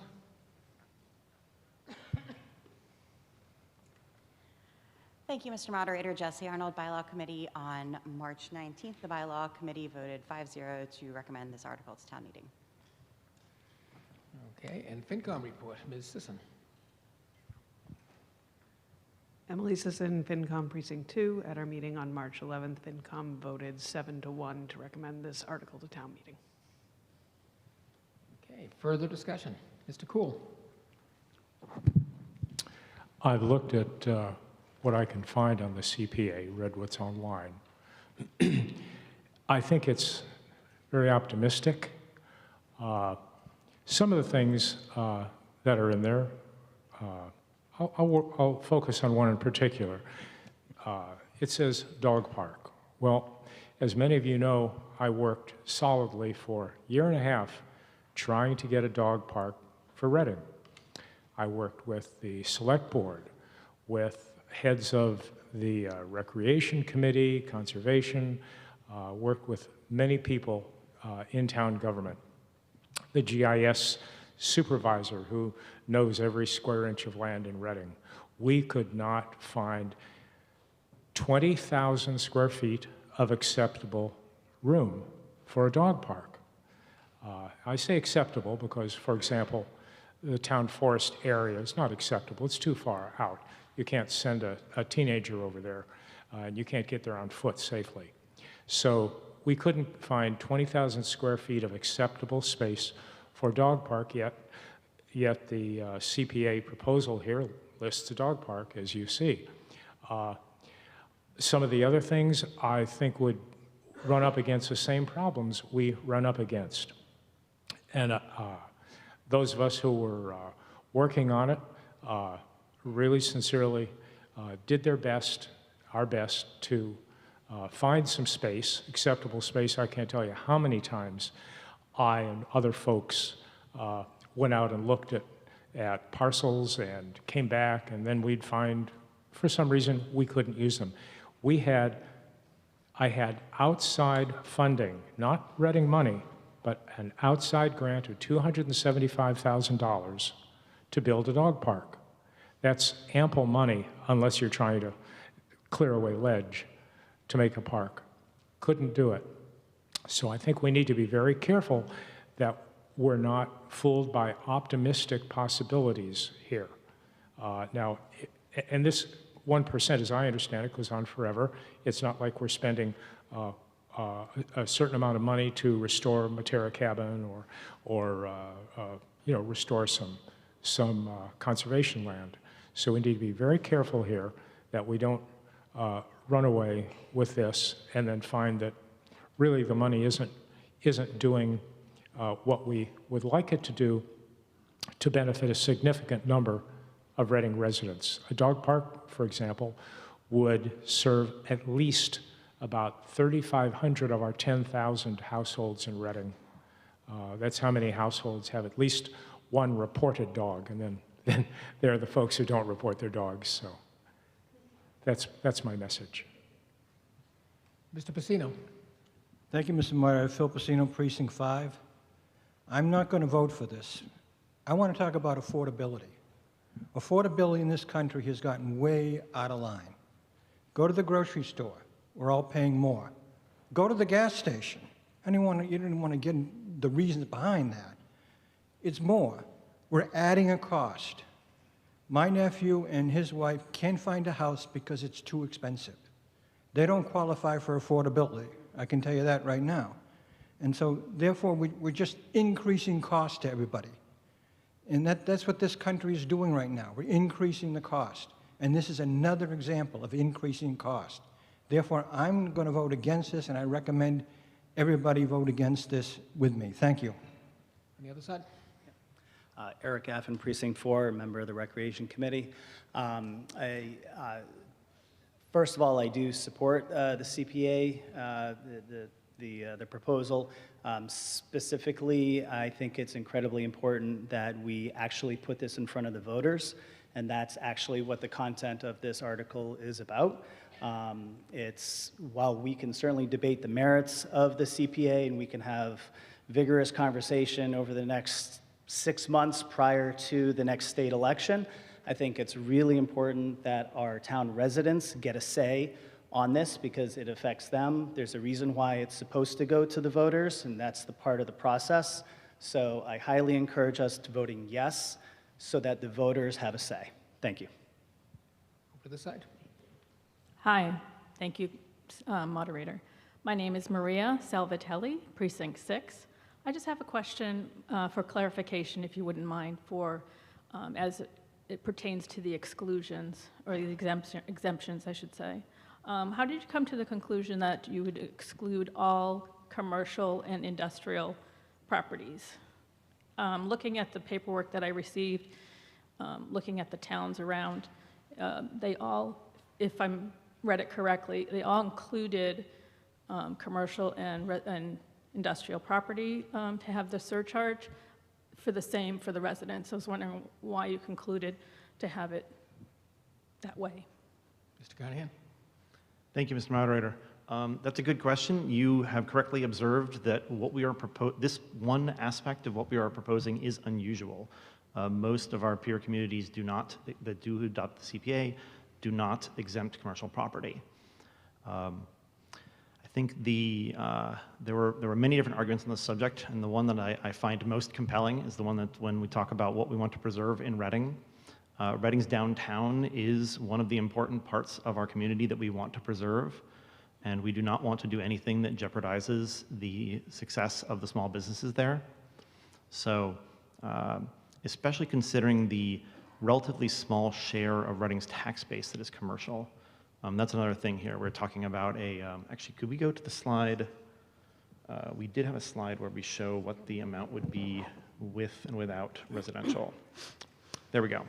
So the $50,000 in surcharge or the $77,000 including match is not a lot compared to the million, and we really did not want to do anything that would adversely affect our downtown businesses. And just for a point of clarification, it is for commercial and industrial property owners, not the businesses that lease from them, correct? That is correct. As has come up in other discussions of taxes, I understand that many commercial leases do pass through property tax directly. Is there a way of preventing that in the wording? Preventing it either indirectly or directly onto people who are leasing the property? I'm not aware of that, no.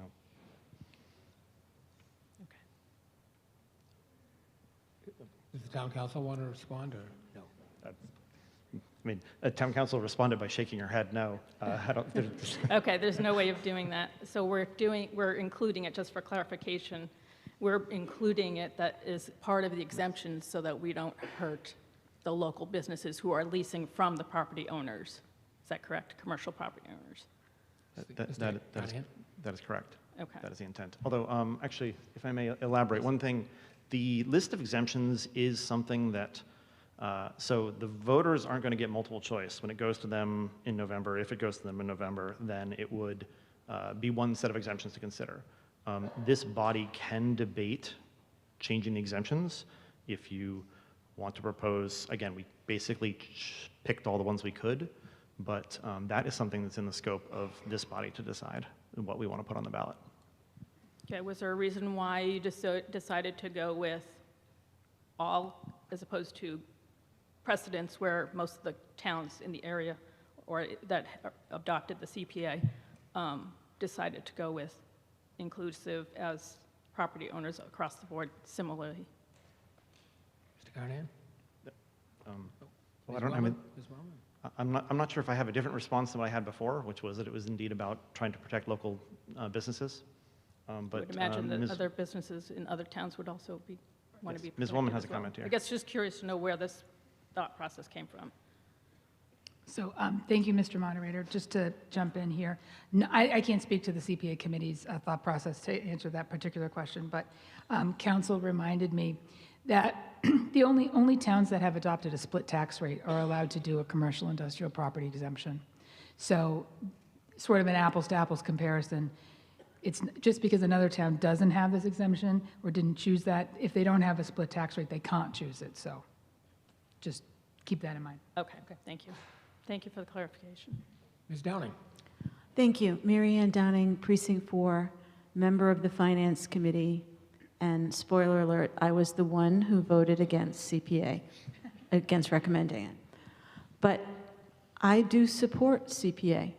I just don't support it now in the fall of 2026. And I want to explain why. and it's something we're not discussing tonight, but we all know is coming, and that is an override. Joe, when you had that slide with the fiscal year 2026 rates, is it correct, and maybe Mrs. Nazaro or someone on the Killam committee can elaborate, and also Ms. Angstrom, the full impact of Killam and Recal is not in fiscal year 2026. It's coming in 2027 and 2028, correct? Mr. Carnahan? So I'm going to jump in, even though that question was because these numbers were computed using a combination of the fiscal year 26 tax rate plus the projected impact of Killam, the full projected impact of Killam and Recal. Okay, so that's it's the full projected impact, which I think was around $981 or so. Yes, for an average house. So we don't know what the full projected impact of a potential override might be. Back in 2018, it was about $500 for a $4.5 million override. So my concern, and I've asked this before, and I still don't know if I have a straight answer, is the 1% surcharge going to take into account, let's say hypothetically we pass, I'll make it up, $10 million override that adds $1,000. Would that be a surcharge on top of that as well? Okay, Mr. Carnahan, I'm sorry. Thank you. Sorry, Sharon and I were talking about who should answer this. So thank you, Mr. Moderator. Yes, so it's a surcharge on the property tax. So if your property taxes went up 5%, the surcharge would go up by 5%. Again, with the slight arithmetic complication of the first 100,000 being exempted. Okay, but I mean, if there is a plan, though we're still meeting and Select Board will set the amount, to put on this same November 2026 ballot an override. So my concern with showing two tax increases at once is, will something like this jeopardize an override? Will this jeopardize CPA? I just think there's no harm in waiting another year on CPA, because it's much more important. CPA is wonderful, the ideas are great. To me, they're all discretionary. Override is mandatory. It's operating expenses, it's police, fire, teachers, salary. So just my concern is, now is not the right time. Thank you.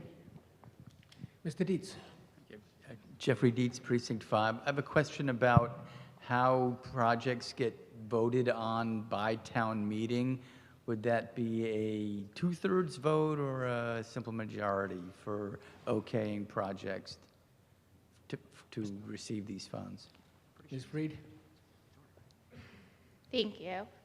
Eva Freed, Town Council. So in most cases, it's majority vote. However, if you are acquiring land, then it would be, 2/3, or if you are borrowing, which you can do under the CPA funds, then the 2/3 requirement. So it's project dependent, but in most cases, it's a it's a majority vote appropriation.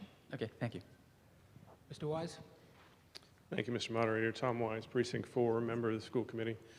Joe, if you wouldn't mind, can you go through the different committees you visited and what their feedback was on this? I do not know all of those. Oh, sorry. Oh, Mr. Carnahan, sure. Trying to do this right. So I don't know that off the top of my head. The ones I remember off the top of my head, so we went to the school committee, of course. You know that one. We went to the Trails Committee. I was not there for that one. Conservation, I was not there for that one. That one I know was a split vote. If you want to bring that one up, I believe that was 2-3, so not a vote in favor. Town Forest Committee, I don't remember if they took a vote to recommend or not. If anyone's from that committee, that would be helpful. Historical and Recreation, I think both took votes to recommend. And I'm probably forgetting a few because I don't think I got to 11 there. Oh, Housing Authority, thank you. Who, of course, also did vote to recommend. Okay, so the reason I'm asking is because it's not unanimous, even amongst the committees you went through. And as you know, within the school committee, we have very similar concerns that Ms. Downing just raised, and that we're very aware that this upcoming fall is going to be a very challenging fall as we go through some of the override discussions. And having two potential tax increases on the ballot at the same time is, unless there's a very, very, very aggressive pro-campaign, which there might be, dooming one or both to failure. And I don't know that any of us should be walking away from today saying we want to go into a place where we're asking the town to vote for two tax increases 1 year and a half after they voted for two other overrides, non-operational, but the other override. So I'm on the same opinion that Ms. Downing is, that it's a not now conversation. Now, people may say this was the same thing that happened back in 2001 or 5 or whatever the last time it was. And that is the challenge that fits with CPA, is a win, right? So I get that. But at the same time, if you think about we're going to go to the town, it's probably going to be at least 7.5 to 10 million. You know, looking at Sharon, she's nodding her head. And also asking to do 1% more on top of that. Are we ready for an override to fail as well? That's essentially what we're saying. We vote yes today for the CPA. Now, could be a later time, could be another conversation, another point in time, but the reality is we have an override vote coming up this fall, in all likelihood. Okay, I think a lot of people disagree, from everybody who's been paying attention to the FinCon meetings and whatnot and have been participating in them. If things go well and we have a lot of free cash that comes back this year, that might be delayed a year, but we're not looking at it for a long time out as we look at things right now. Ms. Wellman? Thank you, Mr. Moderator. Just as a point of clarification, the Select Board decides to bring forward an override to the community. The Select Board has not made that decision yet. We will be discussing that work on Saturday at their retreat, but that decision has not been made yet. However, FY28 is very concerning in terms of our budget, and that's why we're starting that work so early. Mr. Doxer. Oh, I'm sorry. Did you have just 1 second? Do you have a response? Yes. Thank you, Mr. Moderator. So obviously we did anticipate questions about this coinciding with an override because while, as we've heard, no override is planned, it is at a minimum possible that this would be on the same ballot as an override in November 2026. Jackie, can you go to my last slide in the appendix, or maybe the second? Yeah, there we go. So the way that the CPA study committee thought about this, because we could have come back with a negative recommendation, strictly speaking, the CPA study committee was charged with evaluating this with respect to the November 2026 election, so we couldn't really, in the scope of our charge, recommend a different time. We could have made a negative recommendation. However, because the surcharge amount has been chosen to match the historic level of spending on CPA-eligible projects, we see this as a state match to reduce the cost of things that we would do anyway. And maybe not all, I mean, many votes at town meeting are not unanimous, so maybe you don't support some of the things that town meeting has spent money on in the past. But looking at it from the point of view of assuming that town meeting will spend what town meeting has spent in the past, and looking over the long term, then we see this as being a reduction in the tax impact. This diagram is a hypothetical $5 million override. That is very hypothetical. As we've heard, it could be bigger. But the red is the increase, would be the increase in the property tax. The blue would be the increase in property surcharge, so it would still be taxes. The light blue is state match. So it's not a huge piece of the bar, but it does make the bar, the dark red and dark blue parts, shorter, which is, of course, what taxpayers would prefer. Mr. Doxer. Thank you, Mr. Moderator, and thank you, Mr. Carnahan. You stole much of my thunder, but not all of it. So I strongly support this. I strongly support doing it now. I think that this reasoning as it relates to the override is very helpful. But this community sets aside a lot of money each year, on average $1 million+ to do things. And we can basically get what's been historically 20% of that covered by the state. And that's the real issue as I see it, that we have an opportunity to essentially collect 20% interest on our money to use it for the projects that we're going to already be doing. Town meeting also maintains control over the projects, over the use of the funds for the projects. So we kind of are getting, all the things together there. We're not introducing new projects, we're not creating things that we wouldn't otherwise be doing, but we're having a chance to collect that what has been on average 20+% interest. So I strongly support it, urge other members to do the same. Thank you. We'll stay over here for one more, just because you've been waiting a while. Mr. Herrick? Thank you, Mr. Moderator. Steve Herrick, Precinct A. So, Joe, you did steal some of my thunder here, too, and this is kind of the point that I was going to get to, which is I wanted to just get a feel. So $800,000, $900,000 is kind of what we're talking about here in terms of the additional revenues. Do we have a sense, you sort of swung by this earlier without getting into numbers, because I think the response kind of is it's highly variable, but how much of this stuff have you been able to articulate over the past several years, what we've spent on what we think, and I know we can't say with absolute certitude, what we think would have been CPA qualified projects? Is there a number we can put on that? Because I like the math I see on the screen, but I'm curious where reality lies. Mr. Carnahan? Thank you, Mr. Moderator. So the process here was yours truly looking at the capital plan from FY16 through from FY16 to FY 2026. Actually, I think I ended up doing 17 through 2026 because I didn't want pickleball to be left out. It's also more recent. Summing up, looking at the costs of projects from that current year, assuming those were what we actually did that year, and then summing that up to a total of about $10 million.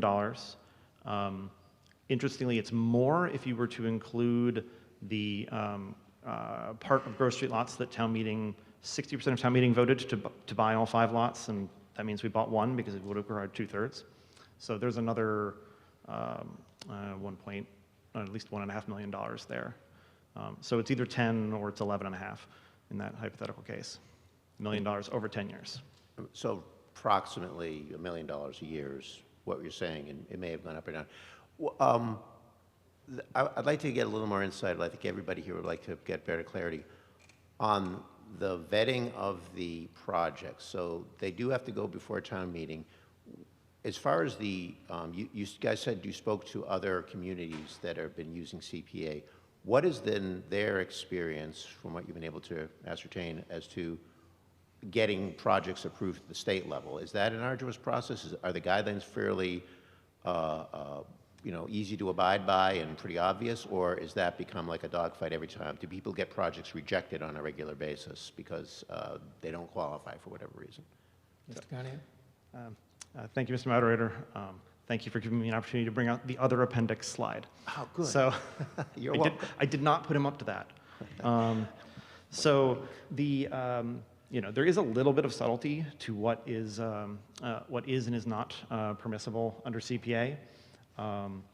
So, like, for example, support is a kind of a strange category for things like,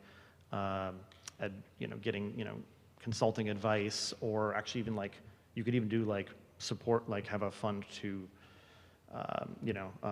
make a contribution to first-time home buyers. That's all permissible for housing. Nothing like that's permissible for the others. There is, so besides this handy-dandy little diagram, the Community Preservation Coalition is very helpful with getting people to preemptively determine whether or not something would be CPA eligible before they waste their time on it. So I'm not aware of any, I haven't heard any cases from peer communities of horror stories. Maybe this is a good time to point out that no community has ever, of our peers or otherwise, has ever voted to unadopt the CPA. You can repeal your adoption of CPA, and that has never happened in 25 years. Looks like Town Council may have more to offer. Oh, okay. Ms. Freed? Thank you. Eva Freed, Town Council. I just wanted to add, the CPA is a little bit unique from grant programs that many of you may be familiar with, in that there's no review at the state level of projects. So unlike the park grant, which we were just talking about, it goes to the state, gets reviewed, and then there's an up or down vote from some state official. CPA projects go to your community preservation Committee, they review it, and then they make a recommendation on funding to this body, and then this body either approves the appropriation or disapproves it.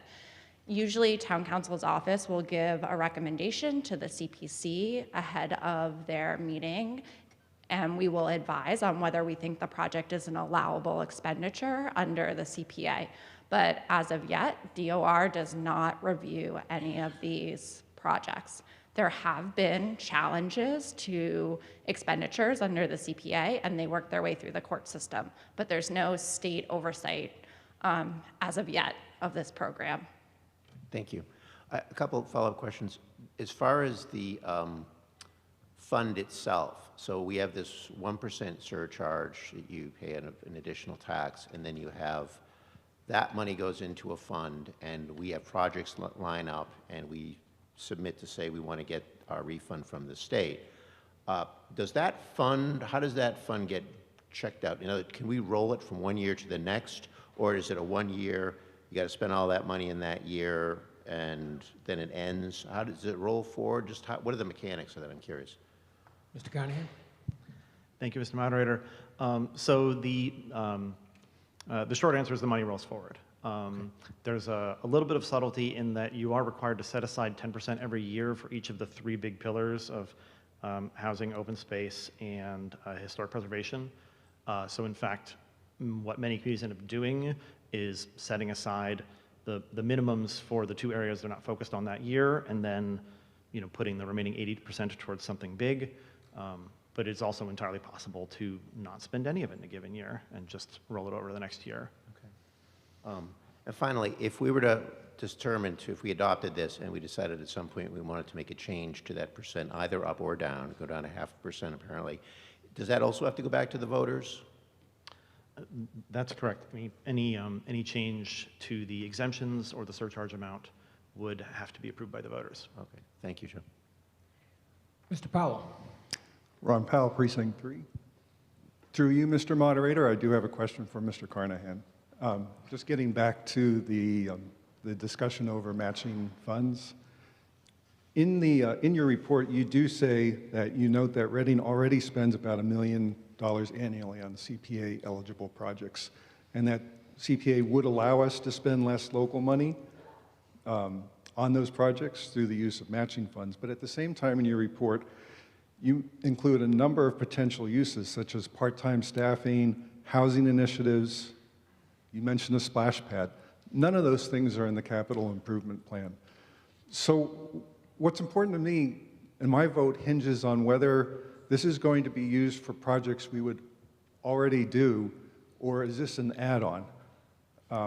What I'd like to know is, should we expect from CPA in practice to be used primarily to offset projects already in the capital plan, or to fund additional projects beyond what we're currently planning? Mr. Carnahan? Thank you, Mr. Moderator. So so one thing I'll note is that many of the things that were CPA eligible in the past were not on the capital plan necessarily far in advance of when they happened. Opportunities come up and we act on them when they do, often specifically involving matching state and federal grants that we'd like to take advantage of. So the nature of the amount, 1 million, is sort of, well, if you raise $1 million, you can't spend more than $1 million. So it's, in that sense, literally impossible to spend more CPA money on these projects than we have been spending. I can't stop town meeting from approving more expenses, but that's, I'm on the finance committee, we can give advice on the subject, and we will. But that's, the CPA itself is going to pay for, if adopted, exactly the amount over the long term that we've been spending already. Thank you, Mr. Carnahan. That segues into my next question, so thank you. Again, to you, Mr. Moderator, question for both the Finance Committee and also the town CFO. So is it the expectation that CPA funding would be used to replace some of the capital spending we already do? Or is it going to be reflected in the capital improvement plan as is structured and presented going forward? So I'm trying to get a sense for, are we just taking projects that are already in the capital improvement plan and using CPA as the funding source instead? Ms. Angstrom. I would imagine that we would be trying to fund things that are already existing in the capital plan with CPA funds. But I don't know if every year there would be something that qualifies to use it. So I would imagine it would get saved for another time. But it would definitely help to have. I mean, we do have a lot of projects that we do related to recreation for fields and all of that. And so we might even move some of those projects up if we had CPA funds available. Mr. Carnahan. Thank you, Mr. Moderator. So slight clarification on that, which this is not, I think this is consistent with what Sharon was saying, but strictly speaking, if something is paid for out of the CPA fund, it's not paid for out of the operating budget. And so technically, I think it ceases to be part of the capital improvement plan at that point. But obviously, you could look at the capital improvement plan for inspiration if, oh God, we've been planning on redoing this basketball court forever. Well, there you go. Yeah. That's what I was trying to get at. Thank you. Mr. Moderator, just briefly, I do want to start by saying that I do support CPA, but that support hinges on that key principle, that we use the money to fund smarter, not bigger. And by that I mean CPA should function as a funding shift, not a funding surge. It should be used to replace existing projects, replace existing capital spending where appropriate, not simply to add to new spending on top. If that discipline isn't there, if this becomes a way to expand spending rather than thoughtfully shift how we fund priorities, then the concern that CPA could add to the burden on taxpayers is a fair one, and I would have difficulty supporting it. Thank you. Back over to this side.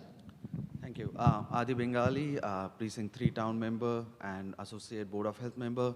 I have one question for Finance Committee before I express my thoughts. My question is, as more and more towns start getting into the CPA, would the state match get diluted? Because I'm guessing it's a pool of money, so whatever the match percent is probably starts going down. Mr. Carnahan. Thank you, Mr. Moderator. I'll switch my hats.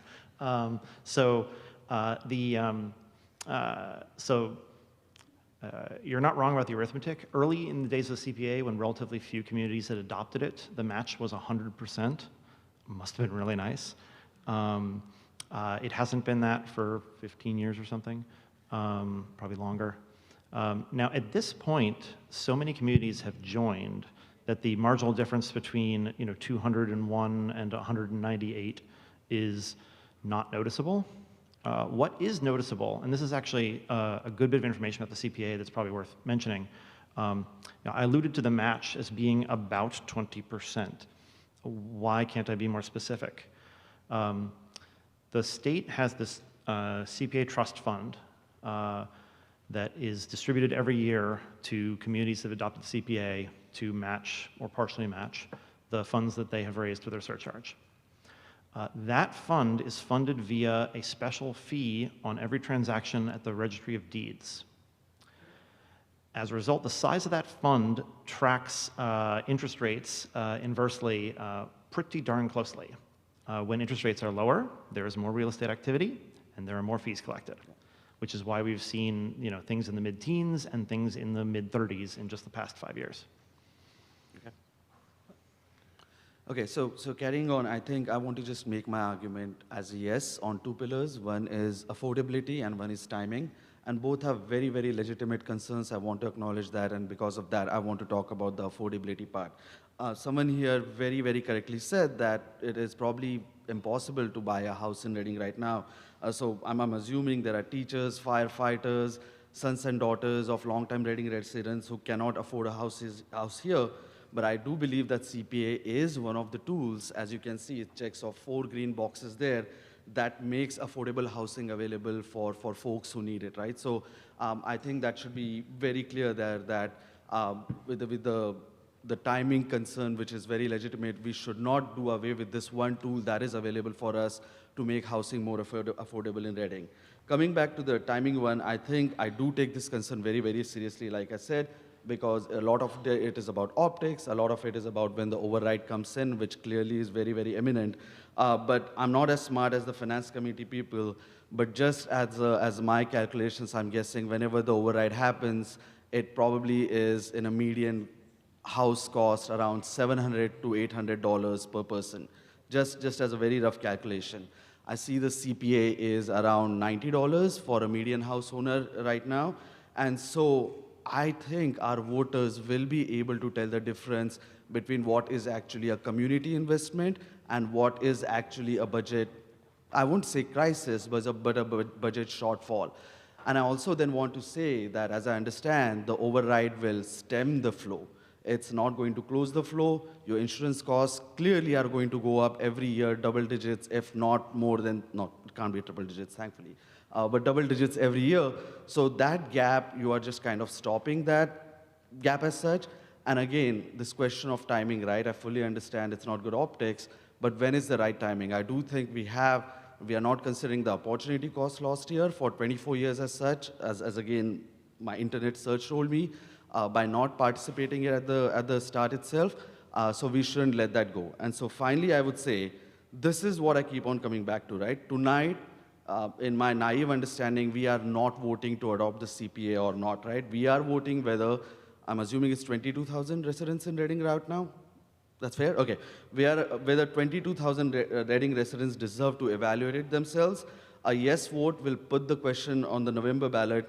A no vote will basically make a decision for them without giving them a chance to even evaluate what this means for the community, what it means for the budget, and so on and so forth. So if we are trusted, and we have trusted our voters so far on approving our debt exclusions for major projects, if we are going to trust them on approving overrides to approve school projects, we can trust them with this. So, you know, as the kids nowadays say, you have to let them cook, right? Let this come to the ballot, and then they can kind of evaluate for themselves. So, thank you. Mr. Arena. Thank you, Mr. Moderator. John Arena, Precinct 1. I'd like to pressure test some of what was reflected earlier. One of the earlier speakers used the 20% figure that I think was on an earlier slide as well, but you just recently suggested that the amount of support from the state is variable. What guarantees does the state provide? What's the low water line for assured contribution that they would make? Not trend lines, what's the guarantee? Mr. Carnahan. Thank you, Mr. Moderator. I'll answer that as far as what's the guarantee in statute and what's the guarantee in practice. In practice, it's never been allowed to go into the single digits. It got very close to that in the late 20-teens, and the state passed a law changing the fees at the Registry of Deeds to raise additional funds for this. There are lobbying efforts going on right now to either through registry fees or some other way to find additional funding for this. So politically, it doesn't seem likely to ever go into single digits. There are, again, most of the residents of the Commonwealth are in CPA communities and benefit from the CPA. So they do tell their legislators to support it. In the statute, there's a guarantee of a minimum of 5% match, which I guess that's, again, if that were all that were offered to me, if you offer me $5, I'm not going to decline it because it's not $100.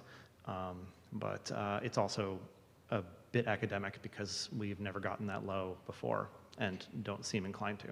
Well, those of us who can predict the future are usually very rich. So what's the average been over the last 10 years? The arithmetic average of actuals? I think it's so, the 10 years was higher than this. I think we went with the 5 years, which was the 22%. I don't know that, I want to say it was something like 24% over 10 years. The whole justification for this, because 80% or 100% of our contribution is our own, is whatever the increment is. And that really comes down to, is it a 5% number or is it a 20% number, and what the variability of that is? Because to the extent that it's irregular, you may have a shortfall in funding. A second question is, can you go back to the slide you had previous? I think it was the purposes for which these funds can be used. Which of those 4 categories are operational expenses today in the entirety? For acquire, create, preserve, and support. Which of those are operational today? Mr. Carnahan. I'm not sure I understand the question. CPA funds cannot in general be used for operating expenses. There is an allowance that a certain small amount of the fund can be used to pay for typically part-time town staff support on administering the CPA. That is an operating expense that can be paid for through the CPA if the town chooses to do so. But it is not, otherwise, like anything that can be classified as maintenance rather than restoration cannot be funded through the CPA. This goes back to Mr. Powell's question. So if it can't be used for operating expense, it can't offset the expense budget for those categories. It has to end up being capital, principally. True? Yes. So Mr. Powell's question is more relevant then, that if it's got to be capital, that the projects be existing projects in the capital plan as a matter of whatever language we pass tonight. Is that concept presently in the language that we've been distributed tonight, that it's restricted to existing capital projects? Mr. Carnahan? Thank you, Mr. Moderator.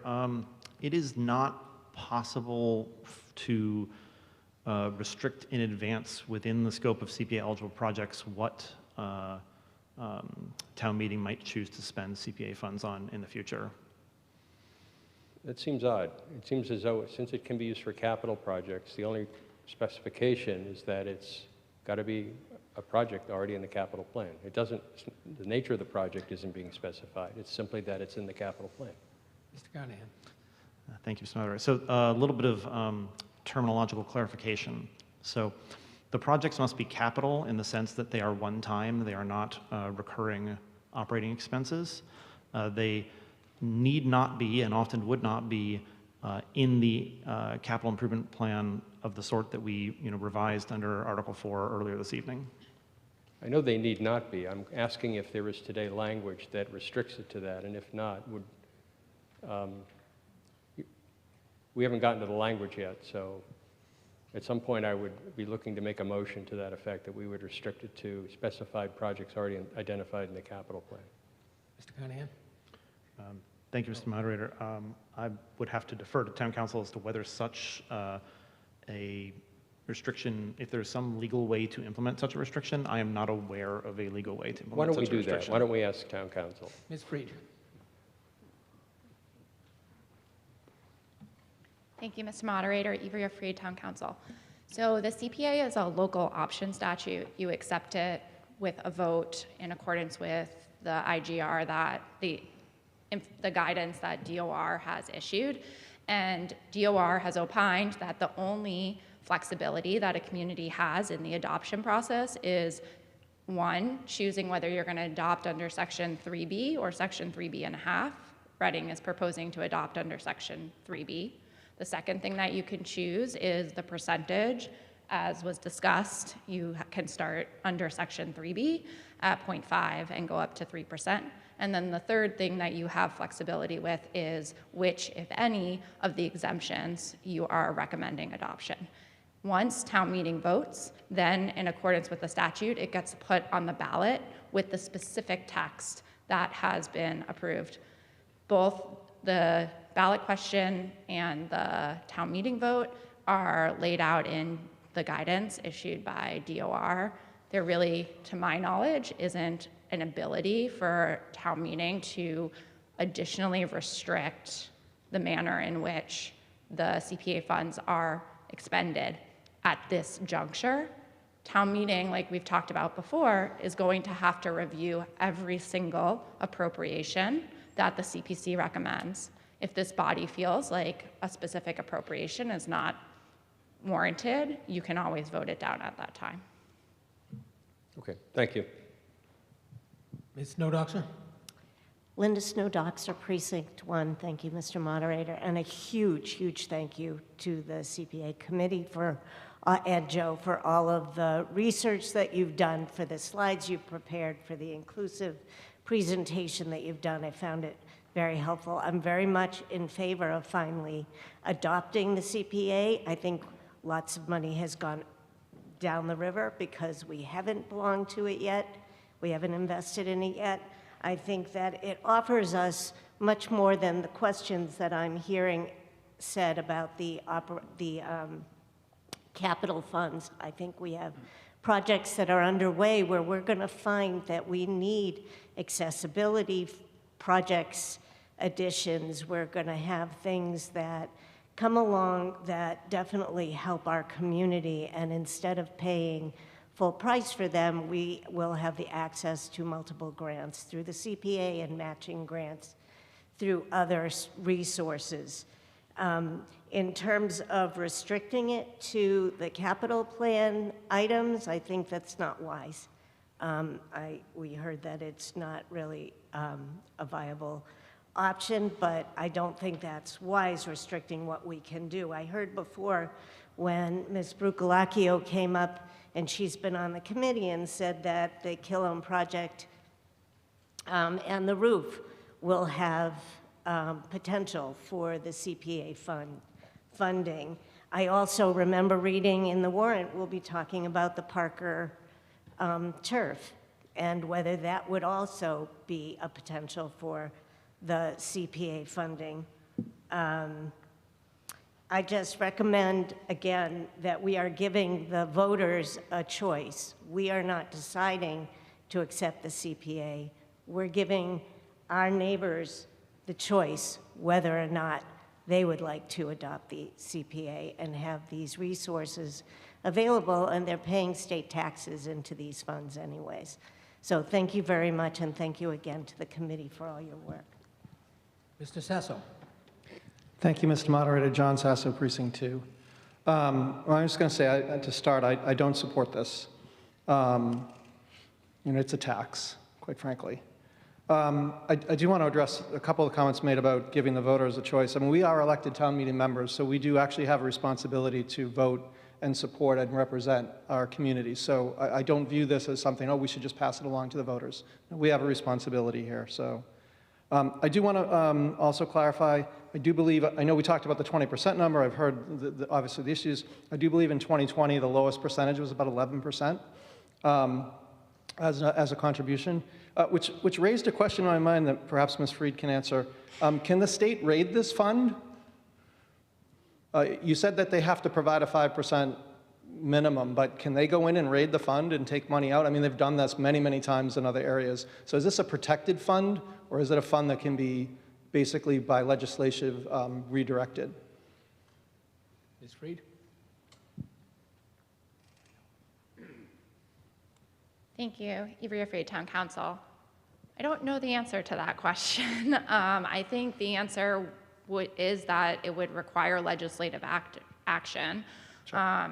I think it'd be unusual, and I think there'd be lots of opposition to it, but could they pass legislation? Potentially. Okay, thank you. I figured the answer was probably yes, and I won't hold you to it, but I don't trust our state legislatures to abide by that. I want to mention, we've talked about affordability. I mean, oh, it's an extra $100. I mean, I view this as death by 1,000 cuts here.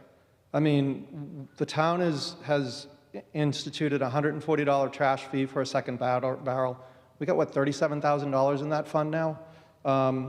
We added the green communities surcharge on the electric bills. Thankfully, RMLD this year decided not to raise their rates. I just got a 13% health insurance increase. I pay for my own. We have tiered water rates for folks that use more water in larger families.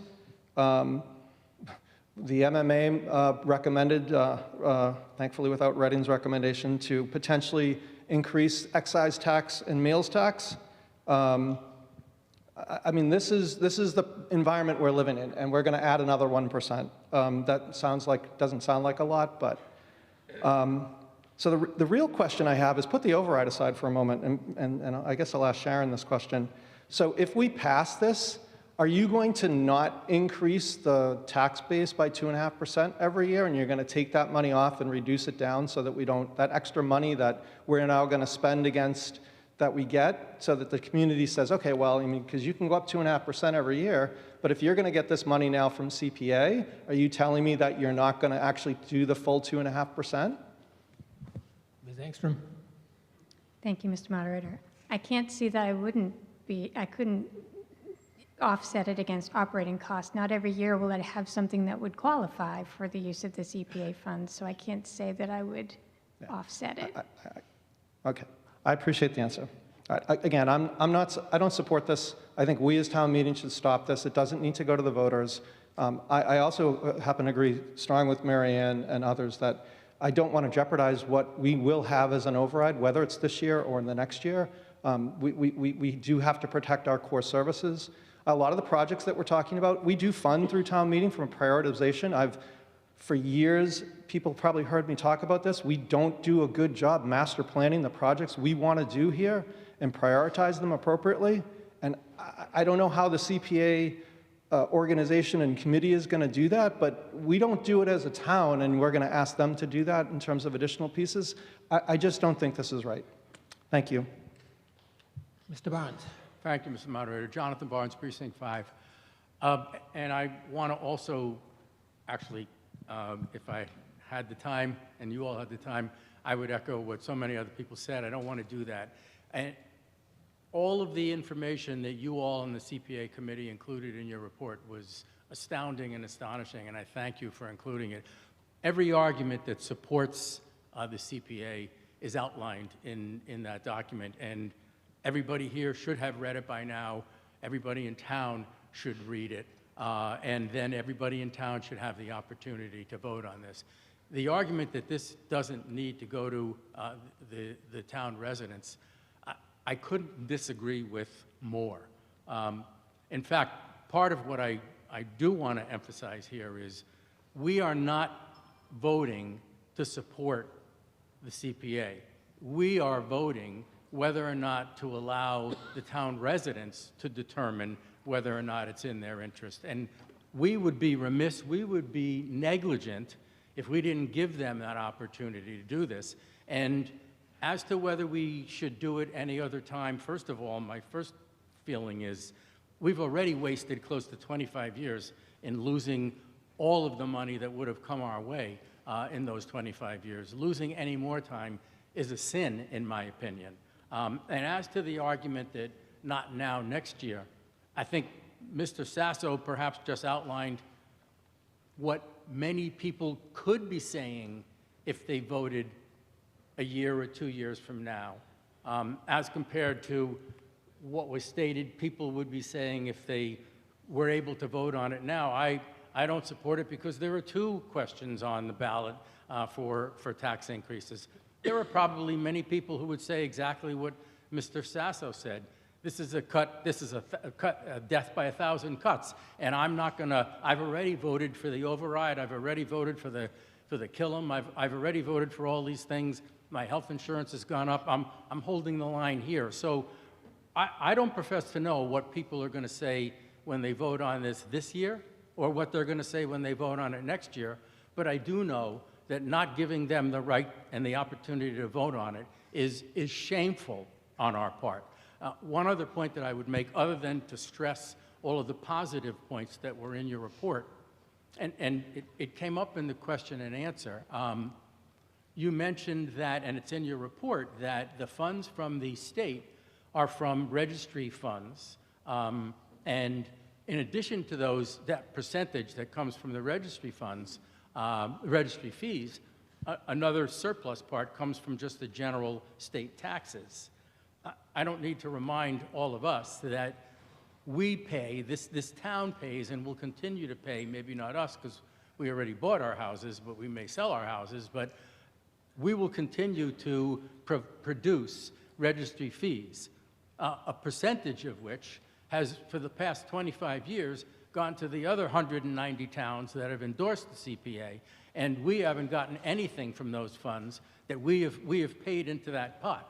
We haven't gotten anything from the tax funds that we have paid into that surplus pot that the state is also going to contribute, and I think it's high time to let the town residents decide that we want our piece of that. I know it is in one sense, it's a tax, but I view it another way in terms of the funds that are going to be provided by the state, whether it's $200,000, whether it's $180,000, however much it is.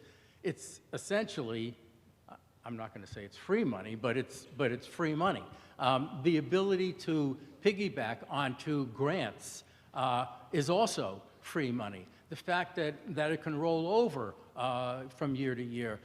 There are so many ways to look at this other than the negative aspect of the half empty glass. I view it.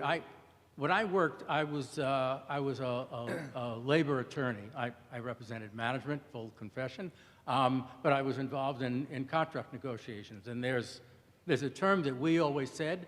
There's a term that the union lawyers always said.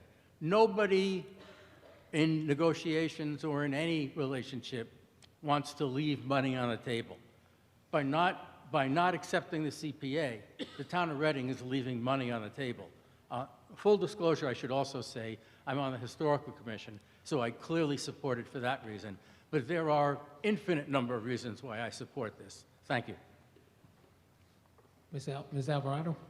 Vanessa Alvarado, Precinct 5. Thank you, Mr. Moderator. First, I'd like to thank all the staff and volunteers who put this presentation together and have spent a tremendous amount of time and effort collecting all of this information for all of us. I was curious how much other towns had been getting from the CPA over the years. And so I went on their website. You can check it out. It's the communitypreservation.org. Bedford, with their fee, has raised $33 million, and they've gotten $14 million from the state. Beverly has raised $10 million, and they've collected $2.6 million in grants. Boxford, $14 million, $7.2 million from the state. North Andover, $36 million, $15 million from the state. Peabody, $17 million that they've raised, $7 million from the state. Over the past 25 years, we have kicked this can down the road and have been missing opportunities to gain millions of dollars in grants. There are people that are saying it is not the right time. The previous speaker just said we have been paying into this, and we have. For all of you that have been living in town over the past 20 years, these millions could have been ours. We could have been using these funds to support some of the program, to support some of the facilities and spaces that we use in town, and instead we've been paying it all out of our own pocket. The time is now. We cannot afford to continue to waste these opportunities. Thank you so much. I will be supporting this. Mr. Berman? Thank you, Mr. Moderator. Barry Berman, Precinct 6. When this went to the voters last in, I think, 2003, and lost by about 20 votes, by the way, it's now potentially going to come back. We have lost the opportunity to do things that we have never dreamed of doing. So, for example, had the voters voted this in 2003, how much of what we're going to be paying for a recalc could go through CPA? We're going to be having a really spirited debate about what we're going to do about the Pleasant Street Center. That's not in the capital plan, but if we had the CPA, think of all the possibilities that we as a community could come together and then have funding for it. That's an incredible possibility. We all slapped ourselves on the back and congratulated ourselves that we defeated 40B projects from coming in because we have our 10% affordability. How much of those affordable units are actually affordable that my son, who's a graduate of Elon University, can't afford the rent, right? Look what other communities have done to increase affordability in housing that we could have done, that we can do, if we had the CPA. I think that, the argument that well, it's a good idea, I support it, but this isn't the right time. I've been coming to these town meetings for 20 years. When was it a right time? Well, we can't put it on the ballot now. We got the library. Oh, we can't put it on the ballot in 2016. We have the override. Oh, love to do it in 2017, but we're going to have the override in 2018. After 2018, the override passed. Let's put it on the ballot now. No, we have Killam coming up. Oh, we're going to have, what are we going to do with the senior center? It was always another excuse to not have put this on because the voters, you're afraid that you're going to be able, that the voters can't chew gum and walk at the same time. The people will decide if this is a good thing, if they want this or not. The notion of limiting to what's already in the capital plan is so short-sighted. Recalc wasn't in the capital plan. The Pleasant Center isn't in the capital plan, right? So many things that we could do are not in the capital plan, but if we had the funds to do them, we could do some really creative kinds of things. And I also agree that, like, yes, we're debating this, and it'll get reported whether or not town meeting supported this, or who supported it and who didn't. But really, ultimately, it's up to the voters to decide. And I think that's really our only choice right now, is whether or not to put it in front of the voters and let the voters decide. Thank you. Mr. Pilyatsky? Hi, Gena Pilarsky, Precinct 7. I'm going to be echoing what's been said quite a few times tonight. I'm in support of putting this on the ballot in order for the voters to actually go in and vote for this. I'm representing Precinct 7. I believe my neighbors can make their own minds on what is clearly an important topic, that it has to go to the voters. But what I'm wondering is if Joe could spend a little bit of time discussing some of the ways that this will be mitigated for the lower income folks. You brought up a couple of bulletin points. I'm wondering if it will be helpful for the members of this body to hear a little bit more about. Mr. Carnahan? Yeah, thanks. Thank you, Mr. Moderator. So I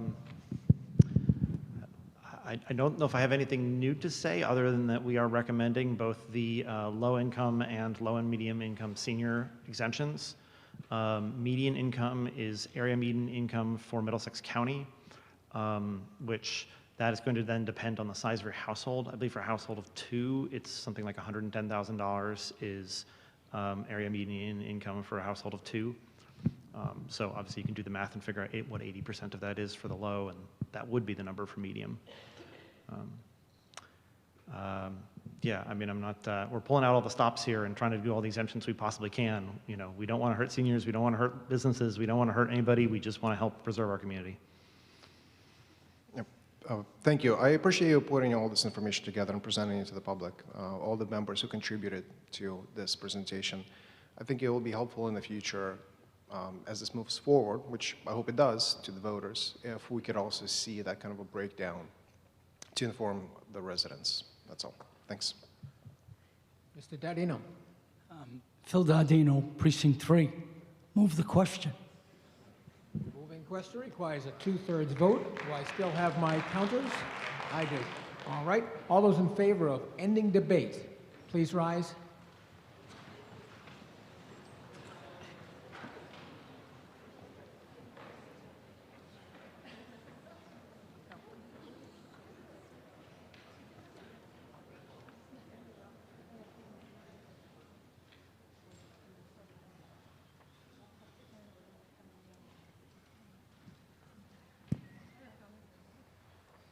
Twenty-three. 23.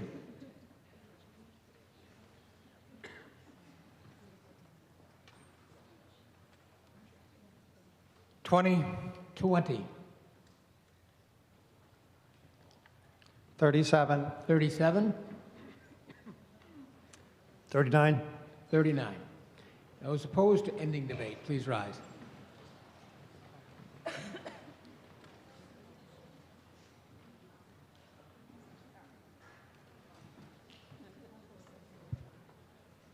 Four. 4. 10. 10. 16. 16. 6. 6. The vote being 119 in the affirmative, 36 in the negative. The question has been moved and debate has ended. We will now move to a vote on the main motion. So all those in favor, this only requires a majority vote. So all those in favor of... Point of order. Point of order? Mr. Moderator, I'd like to request a roll call vote. That requires 20 people. Do we have 20 people? How many we got? 1, 2, 3, 4. Could I have my counters count them? I'm not seeing that. Okay, again, raise your, stand up if you want a roll call vote. I will point out that this takes a while. Stand up if you are one of the 20. 3. 3. 0. 0. 1. 1. Me. 17. 17. We have 21. So we will. Thank you, Mr. Moderator. We will go to a roll call vote. All right. So we have the. Oh. Okay. So what?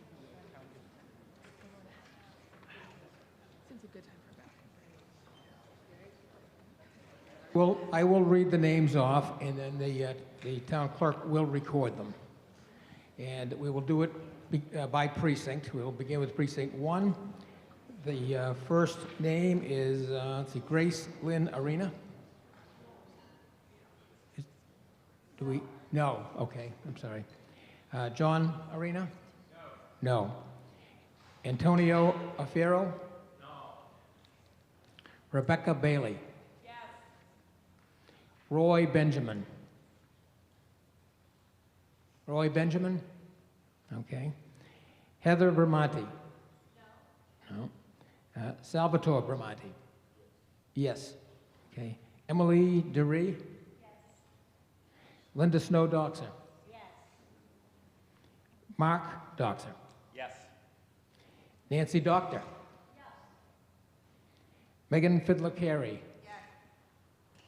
Andrew Fotino? Andrew Fotino? Okay. Diana Halsey? No. No. John Halsey? Not here, okay. Deborah Hattery? No. No. Sarah Littlefield? Sarah Littlefield? Not here. Kevin Lucy? No. Sheila Mulroy? Yes. Carla Nazaro? No. Paula Perry? No. Okay. David Panett? No. Karen Panett? No. Mark Zarro? No. Okay. Precinct 2. Margaret Connors? No. David Craven? Not here. Not here. Susan Craven? Not here. Not here. Vanessa Curry? No. William Dalton? Anthony DeRizzo? Yes. Christine Ford? Yes. David Gentile? Yes. Andrew Gregory? Yes. Tara Gregory? Yes. Denise Iozzo? Yes. Karen Janowski? No. Carolyn Johnson? Yes. Kenneth Johnson? Yes. Ann Klein? Yes. Nicole Lamson? No. Matthew McLeod? Jessica Noble Gibbs? Yes. John Sasso? No. Emily Sisson? Yes. Matthew Steyer? Michael Storty? Mark Ventura? Laura Wilson? Yes. Precinct 3. Adita Bengali? Yes. Eric Bergstrom? Douglas Bruce? No.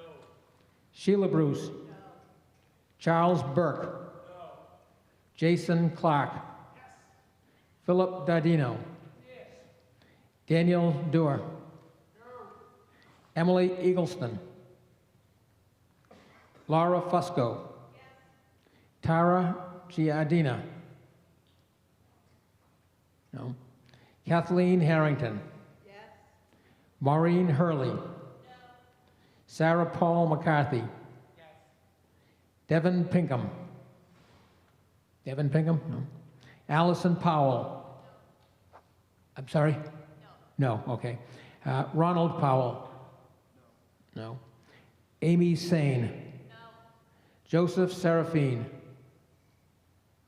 No. Michael Shemansky? No. Matthew Sullivan? No. Melissa Talay? No. Frank Tusakani? No. Mary Tusakani? Precinct 4. Sarah Brucalacchio? Yes. Judith Coltman? Yes. Robin Deskowitz? Yes. Okay. Adam Denhart? Yes. Patrick Drummy? No. Christopher Feudo? Yes. Kerry Fox? Okay. Eric Gaffin? Yes. Erin Gaffin? Yes. Thomas Grant? Yes. Dana Garino? No. Jennifer Hillary? Yes. Jeffrey Jadul? No. Emily James? Yes. Mary Ann McLaughlin Downing? No. Lindsay Monahan? Yes. Laura Noonan? No. Okay. Mary Christine Paxton? Yes. Ralph Preston? Yes. Elizabeth Sherland? Yes. Christopher Soria? No. Karen, Liz Whitelam? I'm sure she's not here. Yeah. Thomas Wise? No. Precinct 5. Vanessa Alvarado? Yes. Carlo Bacci? No. Jonathan Barnes? Yes. Jared Beliveau? Yes. Angela Binda? Yes. Jordy Campos? Yes. Jeffrey Dietz? Yes. Helena Johnson? Yes. Catherine Kramener? Yes. Shirella Lestrade, excuse me. No. Christine Lusk? I'm sorry? Yes, okay. Which one was that? Okay. Eileen Manning? Yes. Philip Pacino? No. Mary Parr? Yes. Karen Rose Gillis? Edward Ross? Not here. Julie Ross? No. Justin Scott? Yes. Rick Schaefer? John B. Sullivan, okay. David Allen Talbot? Yes. Julie Talbot? Yes. Neil Taylor? Yes. Nancy Zimlock? Okay, Precinct 6. Linda Ananian? Yes. Jesse Arnold? Yes. Barry Berman? Joyfully, yes. James Bonazali? James Bonazali? Oh, okay. Cynthia Cool? Yes. Okay, Stephen Cool? No. Robert Coulter? No. Oh, I'm sorry. Stephen Cool? No. Oh, it was a no, okay. And then Robert Coulter, did you get that? Okay. What was Robert? Robert Coulter? No. No, okay. You all set? Okay, John Federico? Gabriella Graceffa? Ann Galati? No. Daniel Malone? No. Kelly Malone? No. Lindsay McCarthy? Yes. James McIntosh? Yes. Cheryl Moschella? No. John O'Neill? Yes. Mary Ellen O'Neill? Yes. Kerry Perry? No. Ann Rand? No. David Rachi? No. Frank Rizza? No. Maria Salvatelli? Ajanetta Stith? Yes. Marianne Tompkins? Yes. Okay. Precinct 7. Oh, you're all set. Okay. Carl Anderson? Yes. Joy Belleau, will you? Yes. Joseph Carnahan? Yes. Jeffrey Coram? Yes. Mark Delaney? Yes. Charles Donnelly Moran? Kerry Donnell? Yes. Travis Estes? Absent. Pamela Goodale? Yes. Ryan Johnstone? Yes. Timothy Kirwan? No. Michael Lacey? Yes. Mark Logston? Yes. Hillary Mateve? Yes. Jacqueline McCarthy? Yes. Gina McCormick? Yes. Gennady Pilyavsky? Jana Stafford? Yes. Jeffrey Struble? Yes. John Brendan Sullivan? Yes. Erin Tierney? Yes. Amy Blumen Ward? Yes. Carolyn Whiting? Yes. Corinne Wolf? Yes. Okay. And finally, Precinct 8. Richard Abadi? No. Elizabeth Blumen? No. Sean Brandt. Christopher Calabrese. Kendra Cooper. Pamela Daskalakis. Joshua Goldlust. Joseph Harrington. Margaret Harrington. Laurie Hayes. Karen Herrick. Stephen Herrick. Eileen Laterio. Bruce McKenzie. Joseph McDonough. Emily McNaughton. Todd Merkel. Martha Moore. Casey Moulton. Melissa Murphy. Thomas O'Connor. Kevin Sexton. Vanessa Silva. Alicia Williams. All right, give us a second to add those up. Yes, Mr. Babranti? Oh, you didn't get called? Oh, okay. What precinct are you? One, okay. Okay, we'll change that. Is there anybody that we missed, by the way, before we move on? Oh, Mr. Sasso? Oh, no, it looked like your hand was up. No, okay, sorry. No questions. Okay, just. Order. Was there a change in vote? He thought we were voting to move the question, so he asked to be recorded the other way. So Mr. Vermonti changed his vote? Yes. Okay, thank you. Just validating that James Bonazzoli, Precinct 6, was counted as a yes. Yes, okay. Thank you, sir. Okay, did get him too. I noticed we passed him by. Oh, he did. Oh, we did get you. Okay.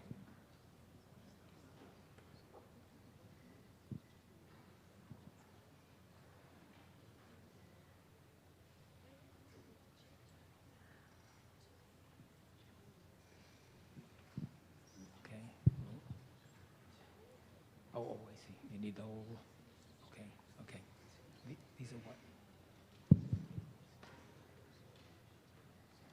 I'm gonna start from the back. Okay, so precinct 8 is what again? I'm sorry.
What?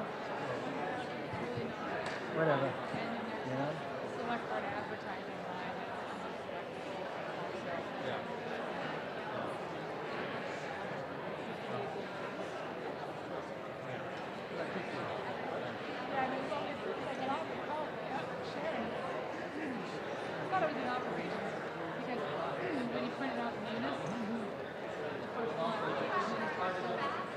As soon as we get done.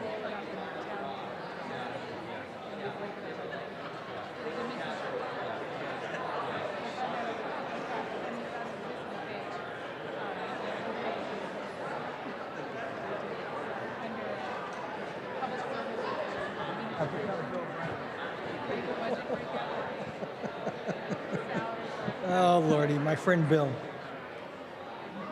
should be careful.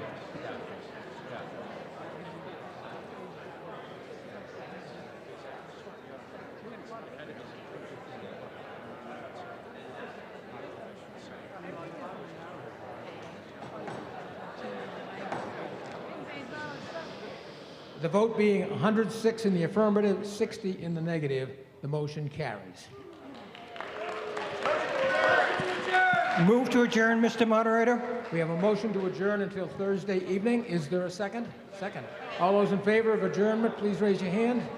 And those opposed, motion carries. This town meeting stands adjourned until Thursday evening.